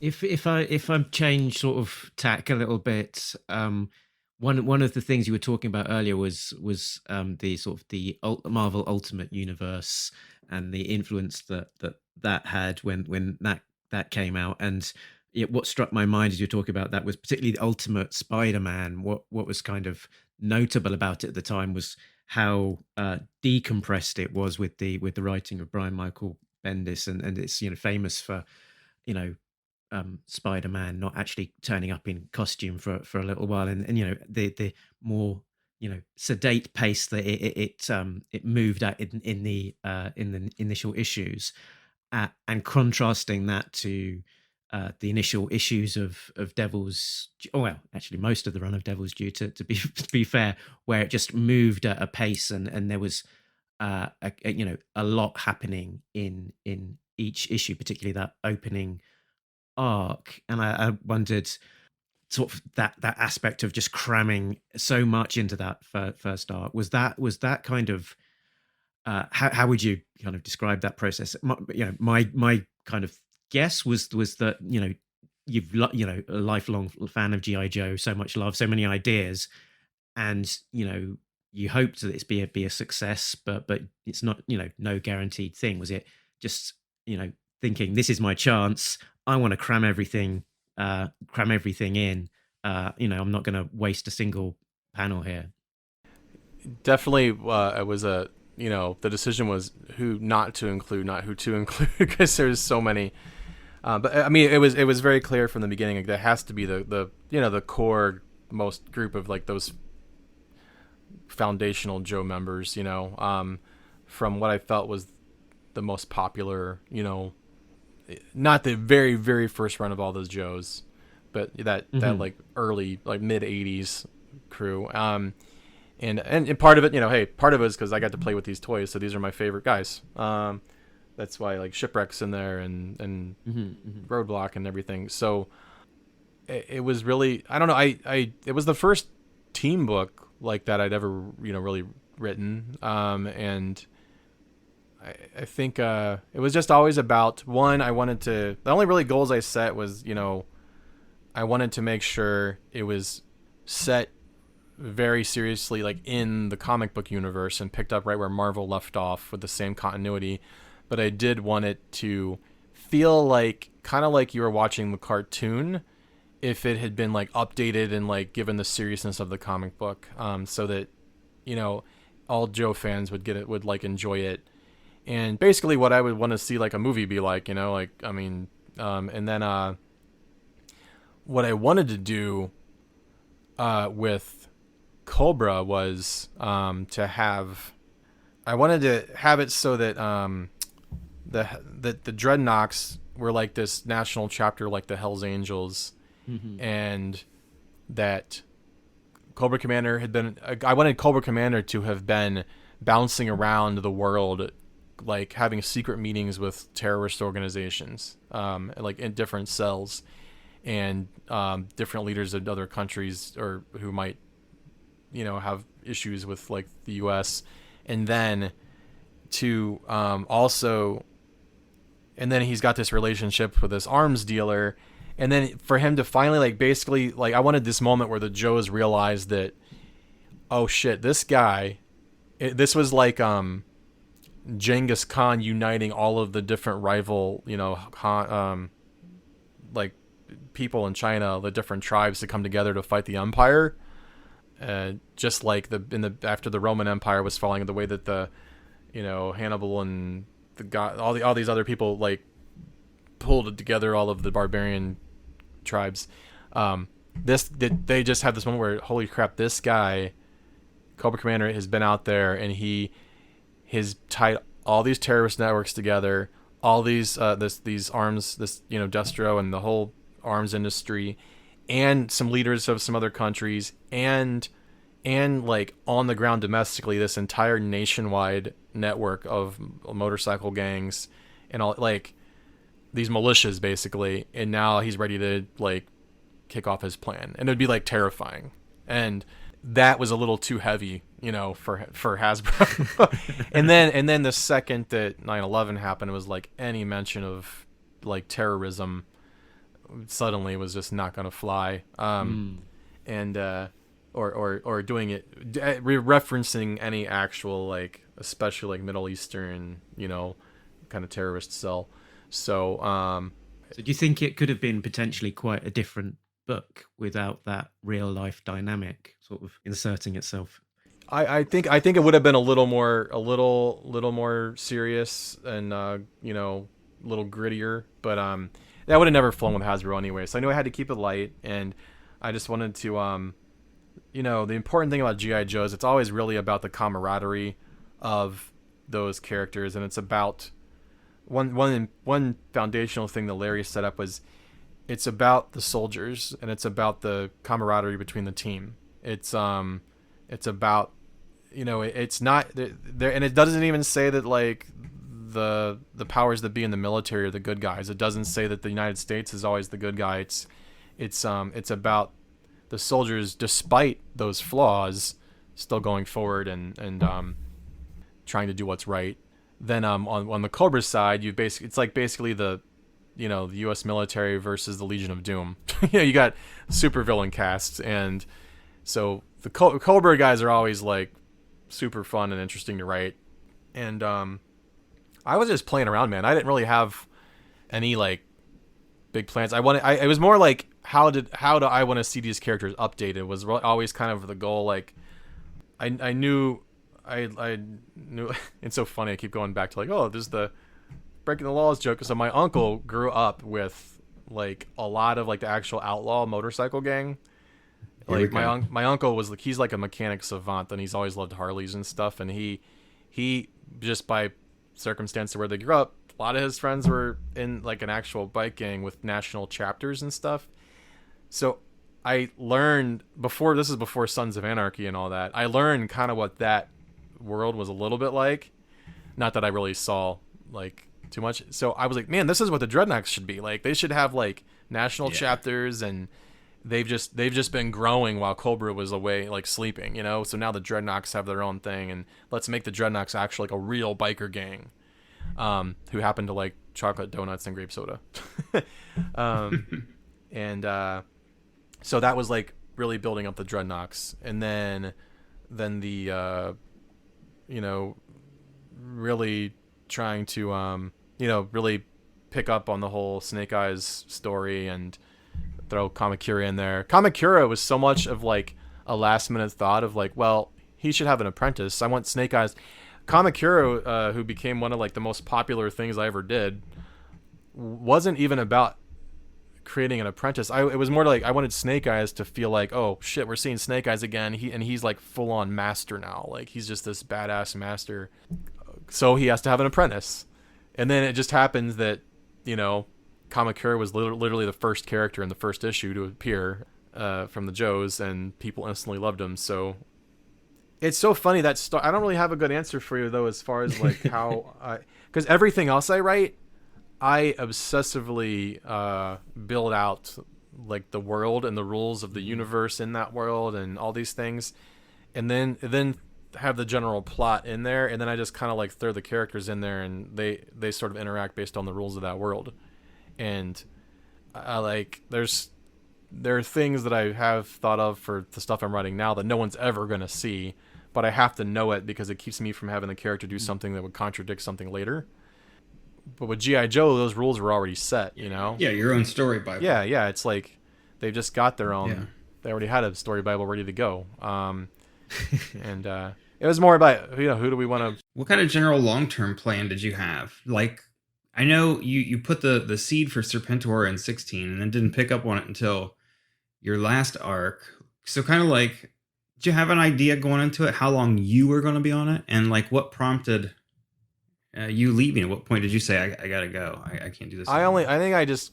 Or was that what it was? Or did you just, your story was done? Probably. It's 20 years ago. Probably a little bit of both. But I was writing at one time. So I was running the company, and we got to where we had like, I don't know, 6 full-time employees, and I had like probably 30 or 40 contractors at a time, and I was writing.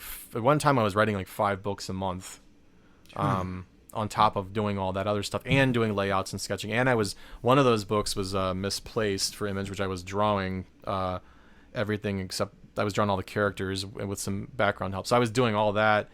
And, that's why it's like, now I'm like, why the hell don't you just sit back and write G.I. Joe and like, go on vacations? So yeah, I think it was just, I probably needed a little bit of a break. And Serpentor, though, was another thing where I was like, oh man, Serpentor is such a goofy character, but he's so cool. Like, he's a badass. We can say. Yeah. Like, how do we bring him back and make him a badass? How do we make Dr. Mindbender more of a serious, kind of threatening character? And it's funny because all of really think about it, Cobra is just a bunch of like the more like realistic Batman villains. Like some of their personalities, like how like Dr. Mindbender is like a perfect Batman villain. But like how do you tie in, bring Serpentor back in a menacing way? And I literally can't remember how I planned it out, but I have my weaknesses as a writer, but one of my strengths is that I build up threads, and I always go back back around to them. Like I never ever split off on like a side thread without knowing why what that is supposed to lead to eventually. Like, I hate making random, weird, mysterious things that happen that I don't have planned out on why they're happening. I have the option to leave them a mystery, but I do not ever. I feel like I've been burned so many times by awesome fiction series where you find out the writers never had any idea what they were doing all along. Are you sure you've never read Chris Claremont's X-Men? Or G.I. Joe, Larry famously says that he makes it up as he goes along. I know. Writes one page. I just write one page at a time. He's always comparing to like he just follows the Charles Dickens model and writes one page at a time. And I like the Victor Hugo model where he never introduces a single character in his novels where there's not a reason for that character to be there, almost to a fault sometimes. And what what's noticeable about, I guess, the Devil's Due run compared to the Marvel one is that typically, it was laid out in arcs, and at the beginning of an arc, it would often be say 1 of 4, 1 of 3, whatever. So there's it seems like there's some planning going on as to the overall idea. It must be some overall planning of the idea of that arc going into it. So and that coincides, I guess, with collecting it into a trade in a nice package of a full story. Was that part of the thinking of how you would write, is that you would kind of plan an arc, and how much of a role of the trade market was important to the way that you were working? It was that was always a thought. Everyone's always like, okay, you got to write in story arcs, and there was a lot of like rules that had previously existed, and then that was a weird decade of things changing. Like, well, you don't have to do a trade. It's better to do the floppies, and then, oh no, you have to have it ready for trade. Oh, but a trade paperback has to be 6 issues, or you can maybe get away with 4. And we were just always told different things, and it's like, well, I don't know. You're supposed to put out trade paperback collections. This is what we're doing. But they never really sold that fantastically well. The audience was really more buying the comics every month. I mean, that's where we moved, 100,000 units or 90,000 units and the trade paperback pre-orders would come in for a couple thousand. So the audience that wanted it was pretty much getting it immediately. They weren't waiting. So I think kind of like the way it would work is I knew generally what the plot for the arc was going to be. Sometimes you would know what the next plot's going to be after that, and you want to build towards that too. But also, you would have these little subplots that take off, and you kind of want to leave some freedom to let the characters do their thing. Sometimes the characters take over the script themselves. And then you might decide, you know what? Okay, we're going to build out that arc. That we're going to actually run off with that subplot because that's interesting. What I'll kind of obsess over, though, is like I have to bring it all back to like, so every little thing has to come back to like some bigger story that all ties together. So I think we did a good job with that, seeding like the little clone kids that led up to Serpentor, and just the whole backstory with Alexandra McCullen, and I loved writing on the Dreadnoks characters. But other than that, just try to keep it fun and I think the pace itself was not. I didn't even have to try to move that along to counter that whole decompressed trend of the era, because there were so many characters. You're just, man, everyone's vying for screen time, and then you've got message boards where no matter what you do, half the people think you're a god, and half the people think you're the worst thing. They think you're the worst thing to ever happen to the brand, and it changes every day, and then they so you can either do no wrong or you're total loser piece of shit. and then it was a serious initiation there, like to be the first real big professional comic to work on, to deal with the audience, that was very, very passionate. And you have to deal with something with a fan following like that. It sets it up so that that you're never surprised by that again. So a lot of people will spend years writing their own stuff, and then they get a hold of a large brand, and they're kind of like taken aback by all the craziness of the fandom. And I guess we got thrown in cold water early on for that. Yeah. I mean, you did Devil's Due did something very well, which was creating an online presence and a forum, which back in the days when this was a very new thing to do. And I forgot, we had our own message board, didn't we? Yeah, and there was an incredible amount of engagement there, and I think building up the community, and particularly with G.I. Joe being away for so long, reminding people of talking to each other about the old stories, and whooping up a bit of enthusiasm.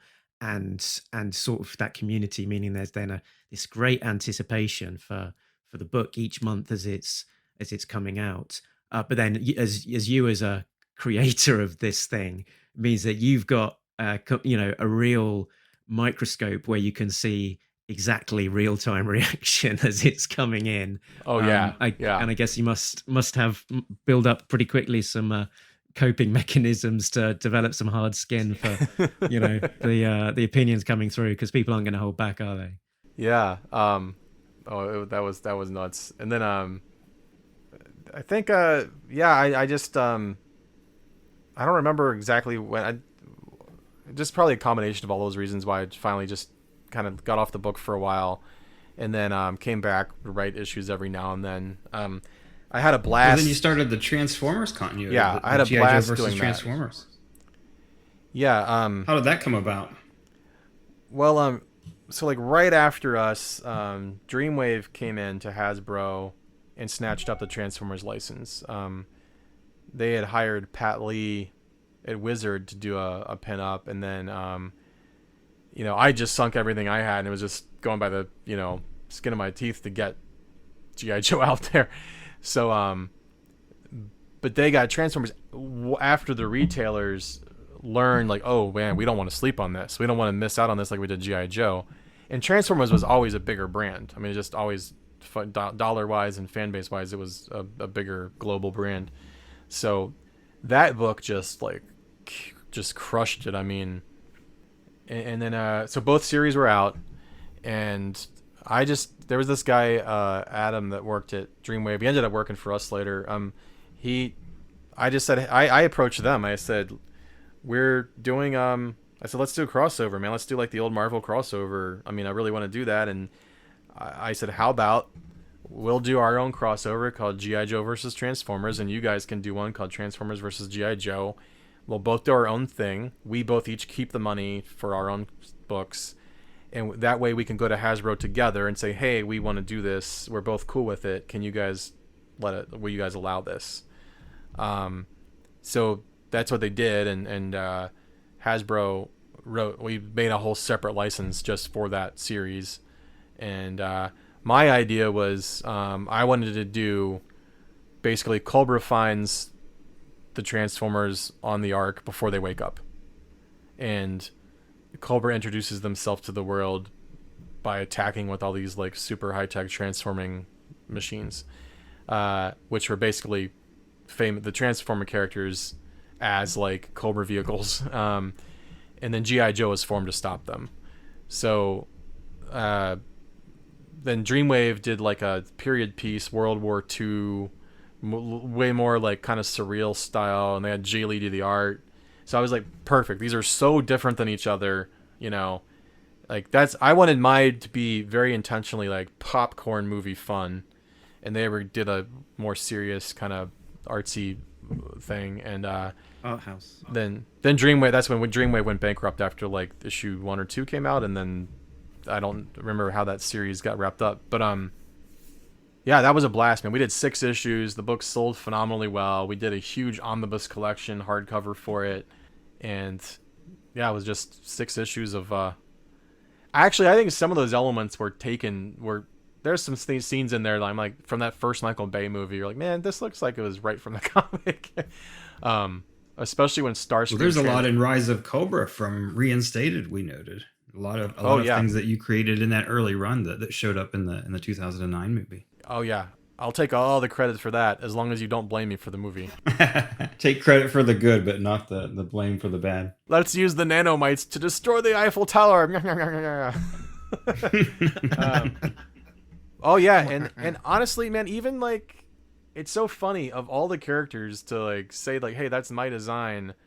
Because with Snake Eyes, I didn't really do much to Snake Eyes, but I did tweak some things. And the things I tweaked, they used. Like the little wrist gauntlet that looks like a Batman utility belt capsule thing on his one arm. And the Arashikage symbol on his shoulder. Like that just had never been a thing before.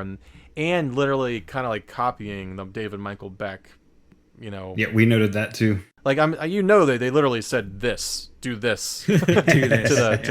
to the photographer. Man, we were treated like so terribly by them. Like that's when we lost the license. It was like there was so much weird political stuff. It's a whole other podcast of like, from everything I've learned through, you know, like it's almost like a documentary detective like piecemeals thing. You hear stuff from different people, and it sounds like this whole thing would make a good book. Oh yeah, basically, I can't prove this, but from what I've been told, is the head licensing guy at Hasbro wanted to buy Dreamwave, and they were going to make Dreamwave the be-all, end-all of everything creative at Hasbro. They were going to develop all the artwork in-house and develop new intellectual properties, and they would publish all the comics, and that deal apparently was literally like down to the point of like there was contracts written up, and then what they didn't, and they had always just had a problem with us because they hated how we were doing G.I. Joe because they didn't understand G.I. Joe, and then when I sold like 100, and then we ended up I think we sold 150,000 copies by the time we did all our reprints of the first issue of Joe, and they're like, yeah, well, why isn't it 250? and like, so we were always kind of treated like these kids that didn't know what we were doing. And when it came, and then Dreamwave was just like beloved because Transformers sold more, and they didn't have a problem when robots killed robots. And then I found out, they were gonna buy Dreamwave and make them part of the whole Hasbro team, and this guy in licensing was probably gonna cash out with a huge, you know, check, a bonus or something, and then they went bankrupt, and turns out, you know, they were not run as much like a company as we were, and so everybody thought we were going to get the Transformers license. That's what everyone. So they're like, well, of course it's going to be Devil's Due, and they gave it to IDW, which was super weird at the time. You know, IDW just published horror books, and Hasbro was so against anything that wasn't like kid friendly. It was so weird when they gave it to IDW. That's not even like saying like they had to give it to Devil's Due. Like, why didn't they give it to Dynamite? Why didn't they give it to, you know, any of the other companies that were submitting to them? And so that was odd. And it's like, what I learned was, that deal for Dreamwave there's no way to put that together without sabotaging any goodwill about Devil's Due internally at Hasbro. That guy had to be planting, you know, seeds that we were incompetent and stuff, all, you know, to get that deal done. And when it came time for the movie license to happen, they started grilling us about like, do we know how to handle, like, oh guys, thanks, this has been cute, this little book you've been doing for 7 years, but now we're going into the big leagues, guys. Now we've got a movie coming out, and this movie's going to be the biggest thing ever. And are you guys capable of handling that kind of distribution? That's the kind of shit that they would say to us. And meanwhile, we had renewed these licenses over and over again and sold. I'd paid them over $1 million in royalties. And we had the Family Guy license. We were like in Blockbuster Video and Borders and Barnes and Noble and Hot Topic, and I mean we had all of the top other Hasbro properties and all kinds of other brands and doing stuff with movie companies and everything else. And they just, this weird like insinuations started coming from them to us. It was so bizarre. We did this kind of humiliating dog and pony show of like trying to defend why we should keep the license. I'm still mad at myself why I ever even allowed myself to go there. I should have just told them, you know, I would handle it a completely different way now, and I'm pretty sure I would have kept the license. But that's kind of weird how it ended with them. Like, and it got really, really hard. It got so hard to work on the books by that time with approvals and stuff, because it was so, you couldn't do it. Like, all of a sudden there was like 50 new eyeballs looking at every single thing that came through for approval, and they wouldn't let you do anything because they were terrified of, you know, that it wasn't gonna be perfect and it was gonna mess up the movie launch. So it was like everybody was so like over working on it. We were just all exhausted and spent, and like we couldn't handle dealing with all the bureaucracy anymore. And so everyone just kind of, I think we were relieved when it was finally, you know, gone. And then, you know, a year later, I wish we had it back because it was a lot of money.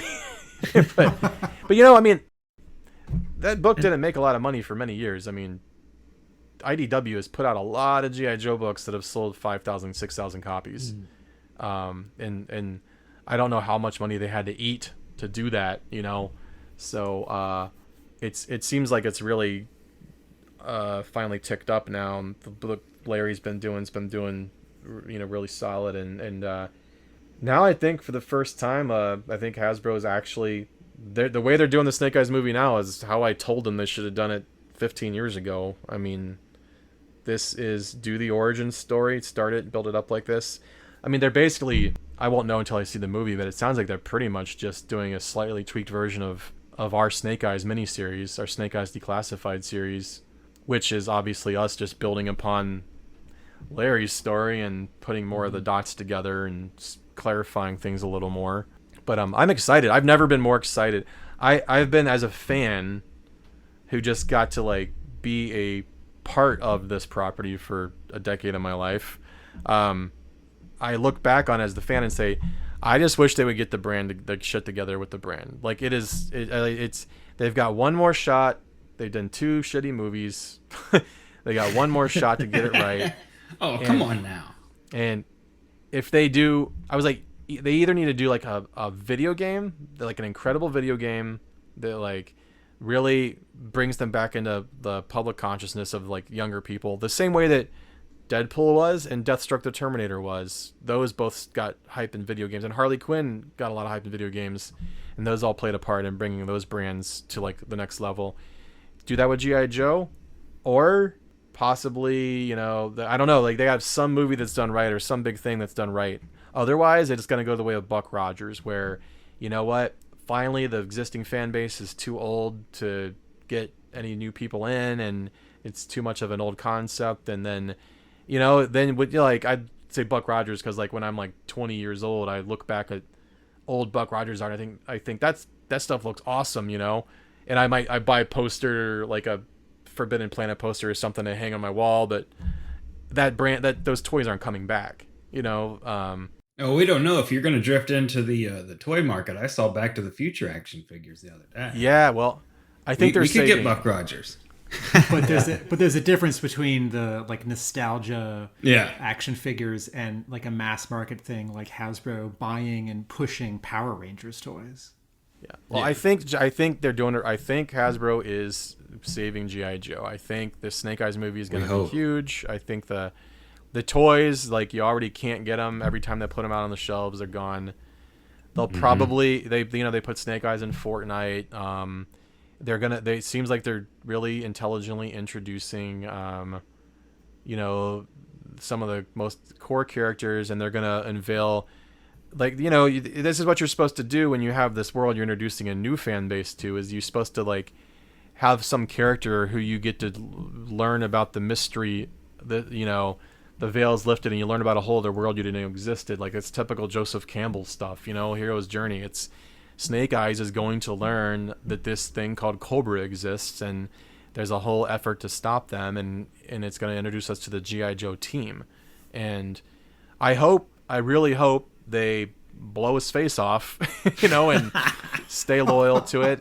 And then that there's like, I really hope they establish some kind of G.I. Joe guy later. Like, I hope there's that moment where like Hawk and Stalker or somebody go find Henry Golding with his blown off face living in the mountains somewhere, and they're like, we need Are Snake you a Eyes. werewolf? I can imagine the discussions amongst a couple producers and writers where it's like, well, Henry Golding's really handsome, popular, and expensive for a second movie or a third movie. It's like, okay, well, all right, so we'll blow his face off at the end of the second movie, but he's going to be like shirtless and like maskless for most of the second movie. You know, it's like, how do they sort of like hang on as long as they can before he can't speak and he's just always wearing a mask? If not, man, Ryan Reynolds will be there like, hey, I'll do it. That is an amazing comparison with Deadpool, because you have these like rules in movies with hiring actors or keeping a brand going, or like having something that's PG-13 but not R, or R but not PG-13, and then 5 or 10 years pass and like the rules get rewritten. Like Deadpool is a great example. It's like, oh, people aren't going to see this, or like, well, the actor's not going to want to keep their mask on because they want their face to be seen. It's like, no, everyone just loves Deadpool. Yeah, I just love everything about the development of that film and how like he leaked it and just basically forced Fox to make it. It's wonderful. You know, and I think I know this is going to be like the most controversial opinion on Snake Eyes, but I really think from what I've seen, it looks like they made really smart decisions on how to keep it feeling like G.I. Joe, but to distance a little bit from the purely military aspect of it and purely U.S. military empire, you know, elements of it. I think, you know, it'll be a little bit more of like, in the way that the Dreadnoks are not, you know, military, but they're a real force and a real threat. You know, some of the G.I. Joe element could also be written the same way, where you still keep the same core important parts of who those characters are, you know, just like if Henry Golding is, you know, maybe, I guess, you know, he's clearly British in this, so he's not going to be an American, but the important part of the story is that he's I think they probably should have kept him in the military. I don't know what the backstory is going to be there yet, but you know, the important part is he's an outsider, and that Storm Shadow is part of this clan, and that he saves Tommy's life, and that he's brought in, and you know, that's the important part. As long as he's not, he just can't be another Japanese guy, you know.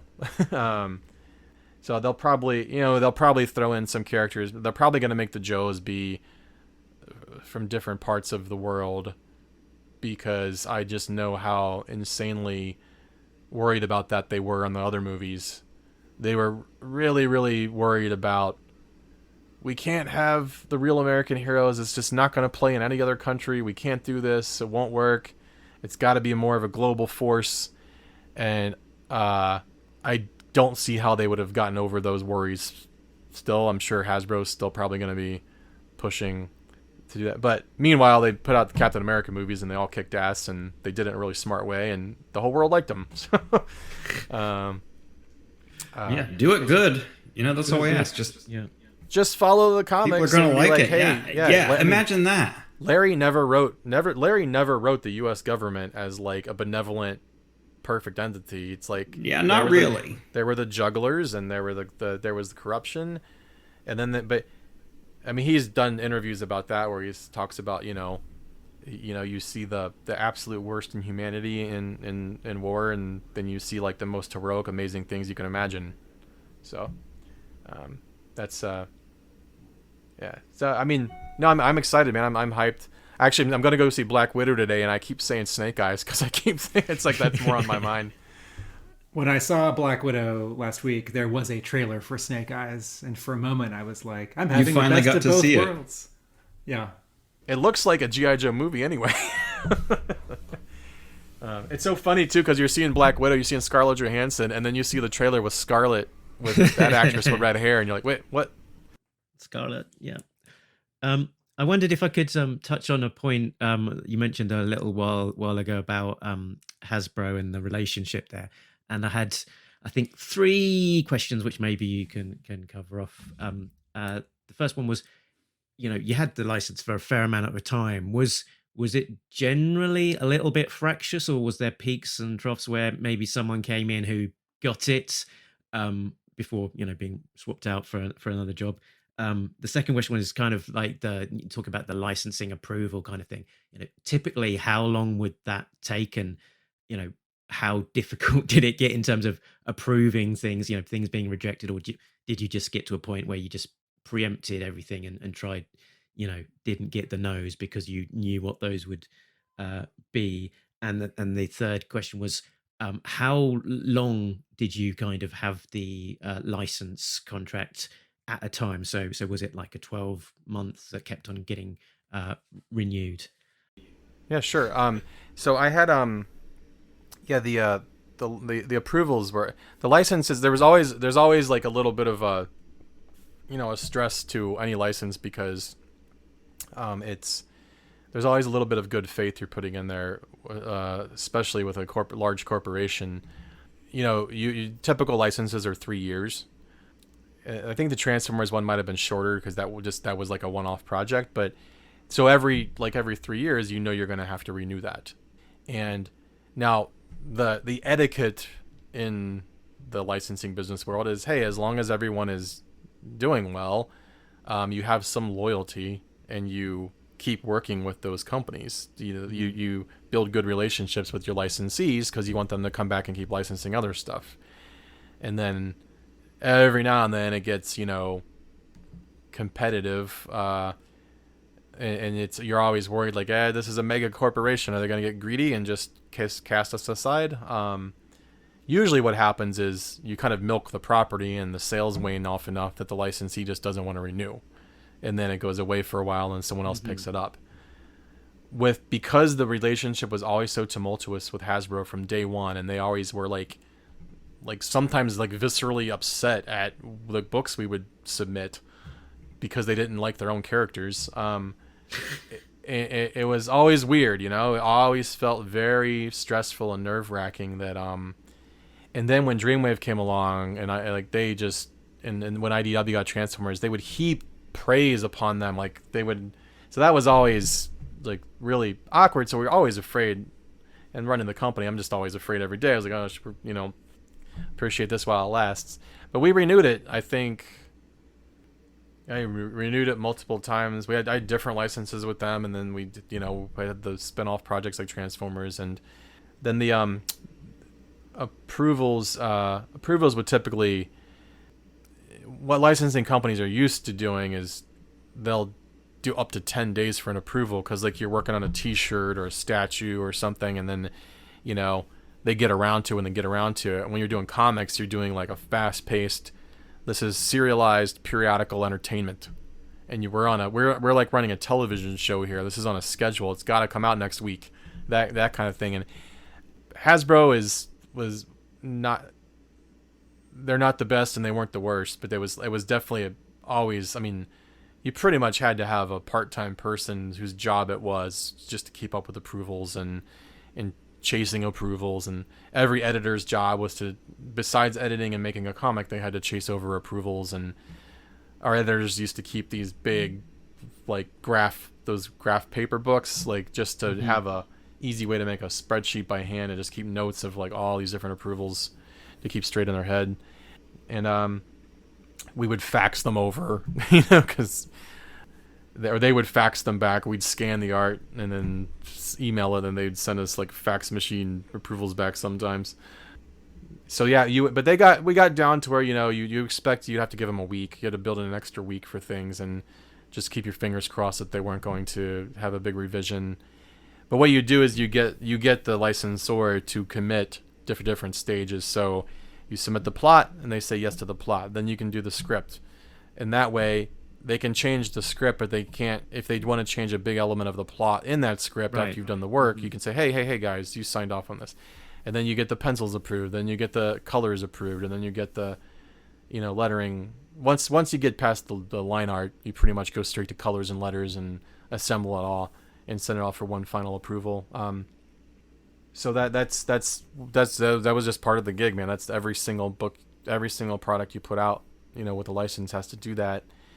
I look back on that, and then I'm extra proud of like how great we were at putting books out on time. And Hasbro also picked up on what you were doing in terms of influencing their own output, right? Because they put out Kamakura toys, and they put out a Spirit based on your redesign, and probably various other things that I'm forgetting. Oh yeah, about. that's right. I never got that Spirit. I forgot they did that. That's the thing where it's weird. You never hear anything. Like that's where you would think the relationship would be such that they're like sending you free stuff and they're cooperating with you. But when there's a dysfunctional like breaks in an organization at a certain size, it's like there might be a toy designer working on something who loves the comics, but like his boss is like ambivalent, and then like the licensing person doesn't even know they're working on the toy or understand why you would care, because they don't even care about these comics or toys. They just want to go home. So it's just weird, Yeah, they used Zanya was the only one that really didn't get any. Zanya never had the toy made because they had that weird belief that girl action figures don't sell, which has finally been disproven now. But Kamakura, man, I never expected him. I think he's been like 12 different toys or something like that. He's been in the anime. He was in the Sigma 6 anime. He was in Spy Troop series. He was like one of the major characters in those computer-generated CGI G.I. Joe movies that they did direct to DVD. So I'm sitting here like, Hasbro hey, never said, "Hey man, thanks." No, but I will. I mean, and I don't. I'm only finally just now speaking out more publicly about some of these old stories because I think the people that would be offended are long gone. I mean, I'm sitting here like, even if they don't acknowledge me at all, for like right now, Larry is getting his like day in the sun. Like they put out the featurette with him. They are hailing.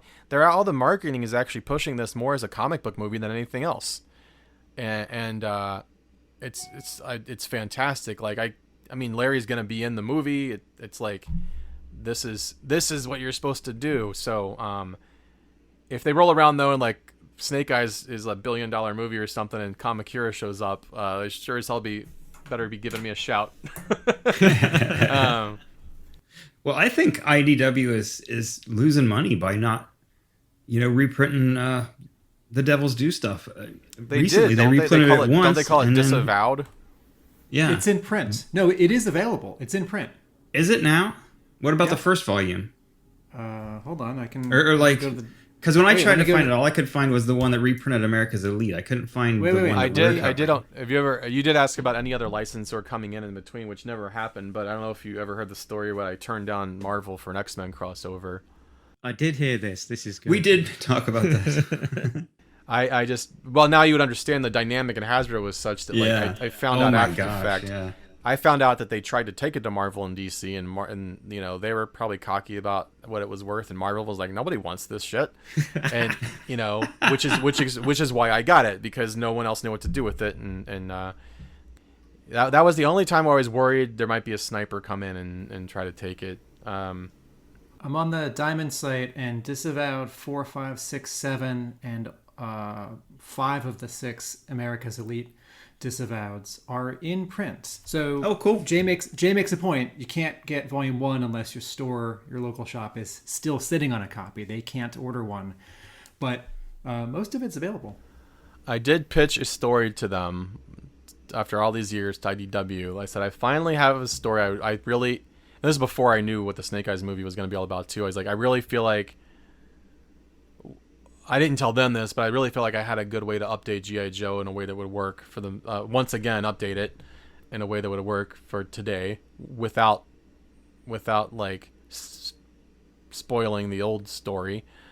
It would have, but the only way it would work was that it has to take place in the Devil's Due, like an alternate universe, which is just still the Devil's Due G.I. Joe universe. And the center of the plot is around Lady J. So that was what I thought. If fans heard that, and I was writing it, Devil's Due is going to do something with Lady J, they'd be like, what? And I think that book would sell. You know what? There's an important anniversary coming up fairly soon, the 40th anniversary, and hopefully IDW will be doing some special projects to market. And what a great idea! You know, 40th anniversary of G.I. Joe. You know, or 20 years on from Devil's Due, coming back with a special. You know, continuing on the Devil's Due chronology with some, you know, one-off special. That would be, you know, I think a wonderful project. I think the only way it's going to happen is if the fans start like clamoring for it and start asking for it, because and being vocal about it, because that, you know, this isn't me being weird and making up some weird conspiracy. Like, it was just the policy when they took over the license, Hasbro, there was some top-down order that, you know, don't ever mention Devil's Due. This is like a race. We're promoting this movie where you just mentioned that there was a Marvel comic series, and then there was a cartoon, and now it's a movie. You never, like, these Devil's Due comics never existed. That was like the Hasbro, like that. I mean, if you go back, Google any press release that came out from you know, any formal PR about that first movie, you'll never find a single mention of us unless the journalists decided to bring it up themselves. And it was just so bizarre how they wanted to just like they were embarrassed of our run or something. It was really strange. And you know, it has to do with this whole weird backstory thing where this dude wanted to buy Dreamwave, and like, you know what, the guy got fired like a month after we lost the license. So it just gets into the, I mean, it is in itself, it's like its own weird like novel about corporate drama. And stuff, some of this stuff I didn't learn until years later, you know. But now I would think, I mean, for God's sakes, it's been 13 years since we touched the book, you know.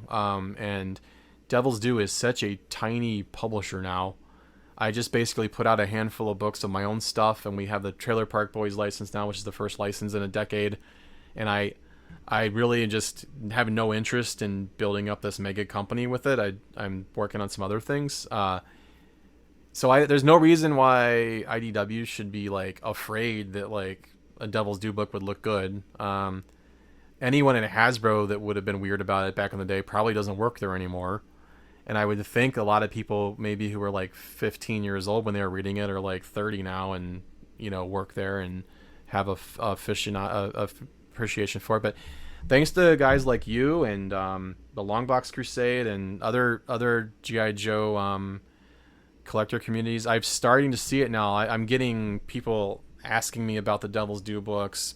There's you know, podcasts covering it, and there's, you know, I'm like, okay, the nostalgia for the Devil's Due stuff is coming back. There's a lot of people who are, you know, from early 30s on down who didn't even know we ever did these books, and they're just now finding them. And this is the first time I'm reading it. Yeah, and part of that is no accident that like there was a very conscious effort not to mention our stuff in any PR. And to a lot of people, the IDW books were the first Joe books since the 80s. So can I go back to 2008 for a second? Because there's a short window, a surprisingly short window between the final Devil's Due G.I. Joe book and the first IDW one.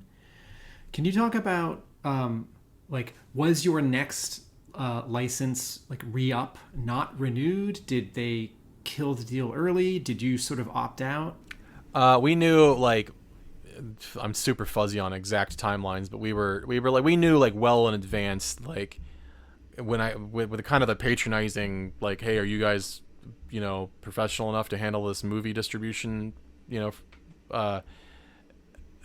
so we knew we were going to have to, for the first time ever, defend ourselves on why we should be allowed to keep the license. And then it was weird because, you know, IDW had basically, they had money from 30 Days a Night being such a success, and they could cut a nice check to Hasbro, so they got the Transformers license. Then they got investors from another company, which to this day is part of the whole big giant IDW conglomerate.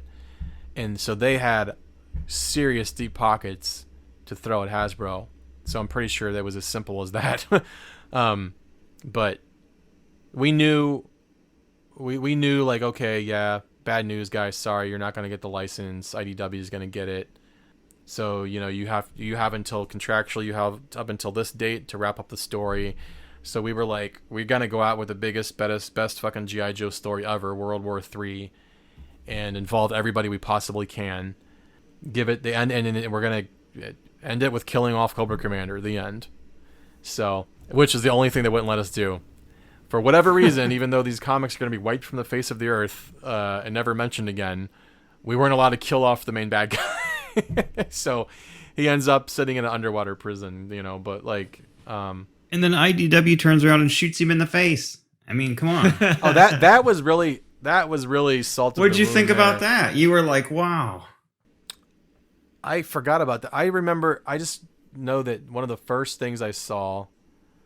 I think I've read like 2 or 3 IDW Joe comics ever, and I mean, I'm not emotionally connected to that stuff at all, especially now. But the one thing that we were all, the whole anyone that ever worked for us was like, what the F is this? Like, the first issue, like, Jinx was a stripper, and I mean, you got to understand how angrily, like, we were like scolded in the past for any kind of innuendo about certain things, or like, you know, all these concerns about violence and like, you know, being worried that moms were going to picket the offices of Hasbro with signs.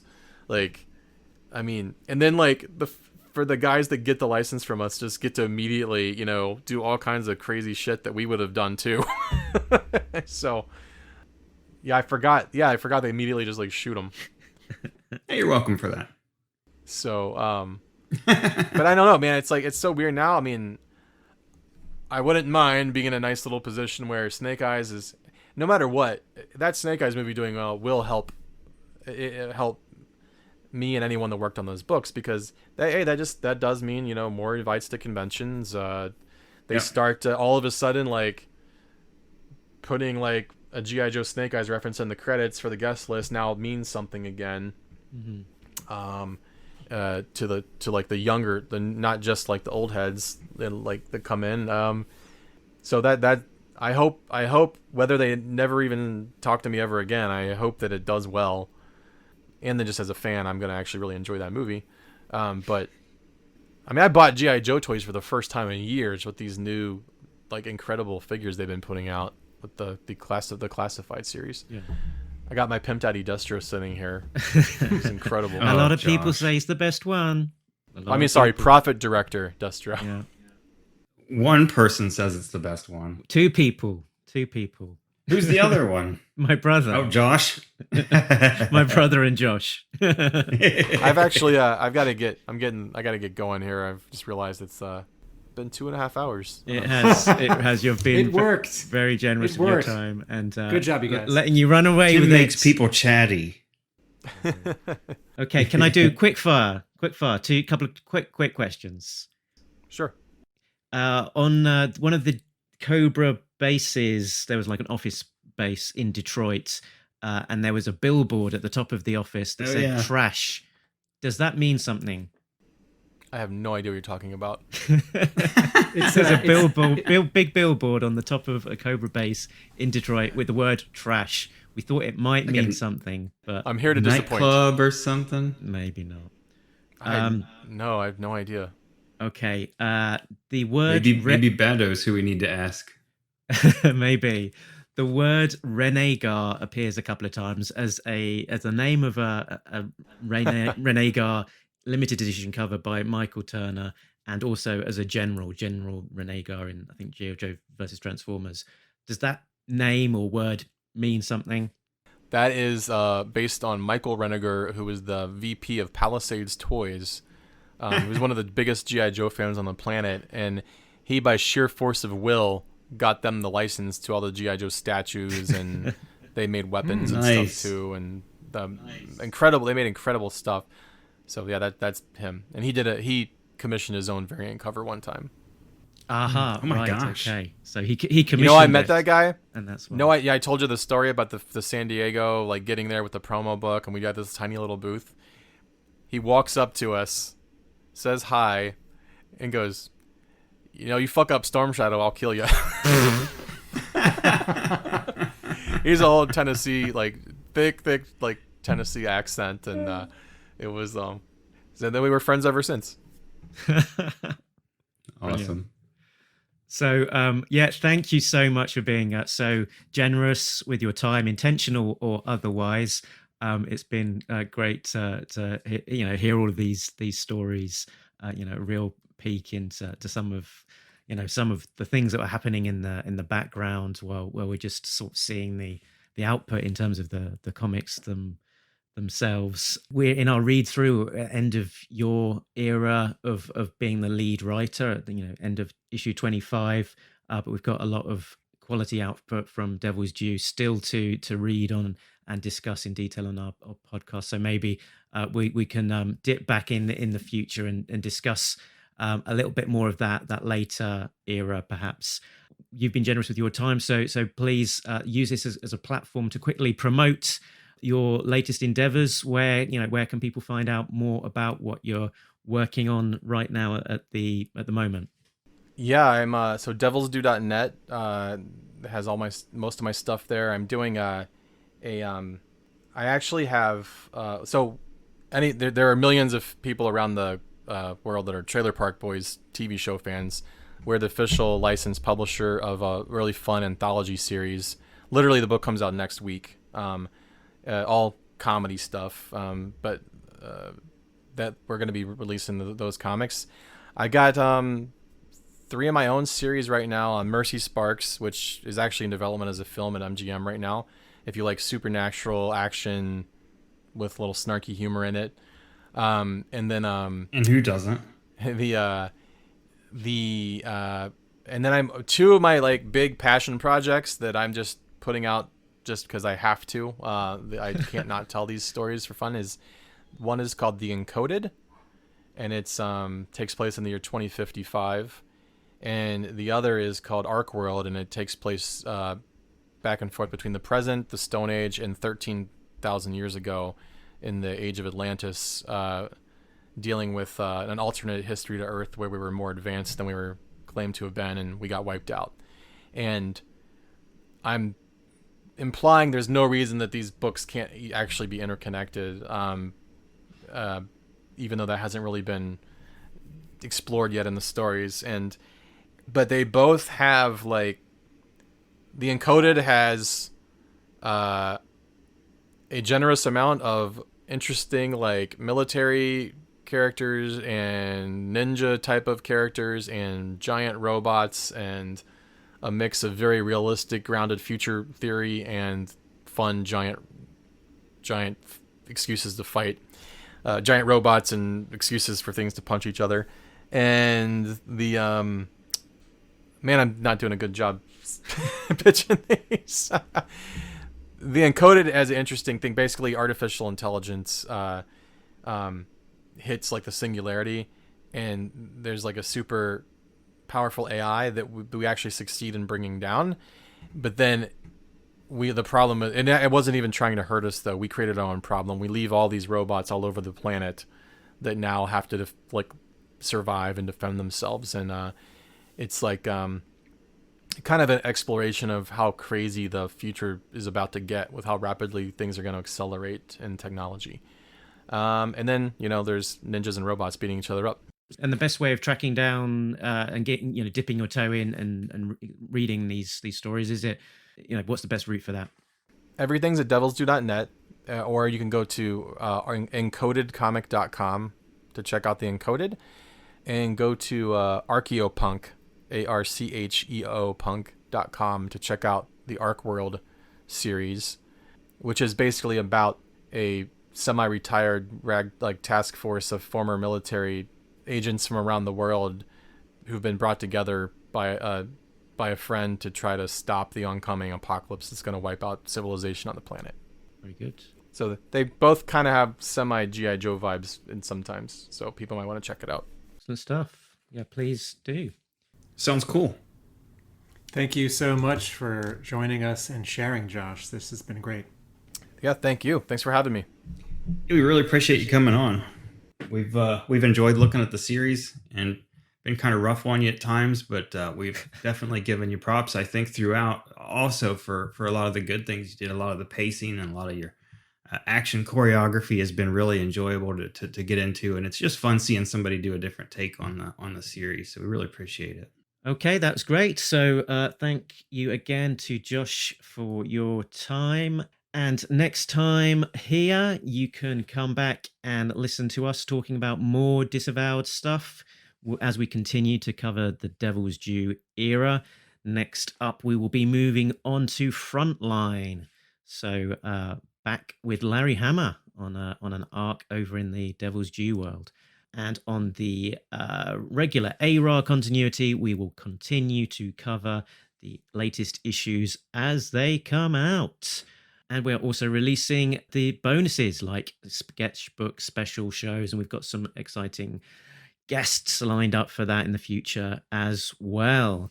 Jay, where can people go if they want to find out more about you? Check me out on Facebook, breakroomsketches.com. Working on a commission right now, so haven't been doing too many breakroom sketches, but they should be popping back up here and there. Commission, fancy.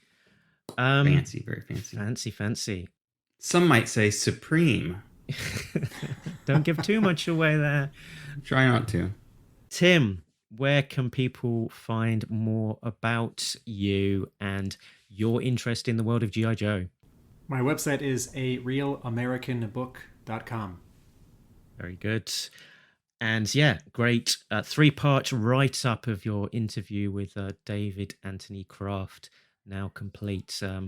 Didn't know anything about this guy or his work before, but yeah, really interesting chat that you had with him. Thanks. You can find out more about this show in the usual places. talkingjoe.co.uk is the website that has links to those places. There is a Facebook page with all sorts of interesting discussion and posts. There is Twitter. There is Instagram. And there is a contact us form if you want to get in touch and say hello. We're also on Patreon, so there's a big thanks out there to backers Richard, Sam, Jay, Bill, Christopher, and Justin, who are getting access to episodes early, as well as exclusive content, and their contributions are much appreciated to help pay for our subscription fees. So I think that is us done, and when all is said and done, you can catch us down the road. Because we've been Talking Joe. And we're all out of Joes. Or Josh's. He's out of us. That was a long one. Laters.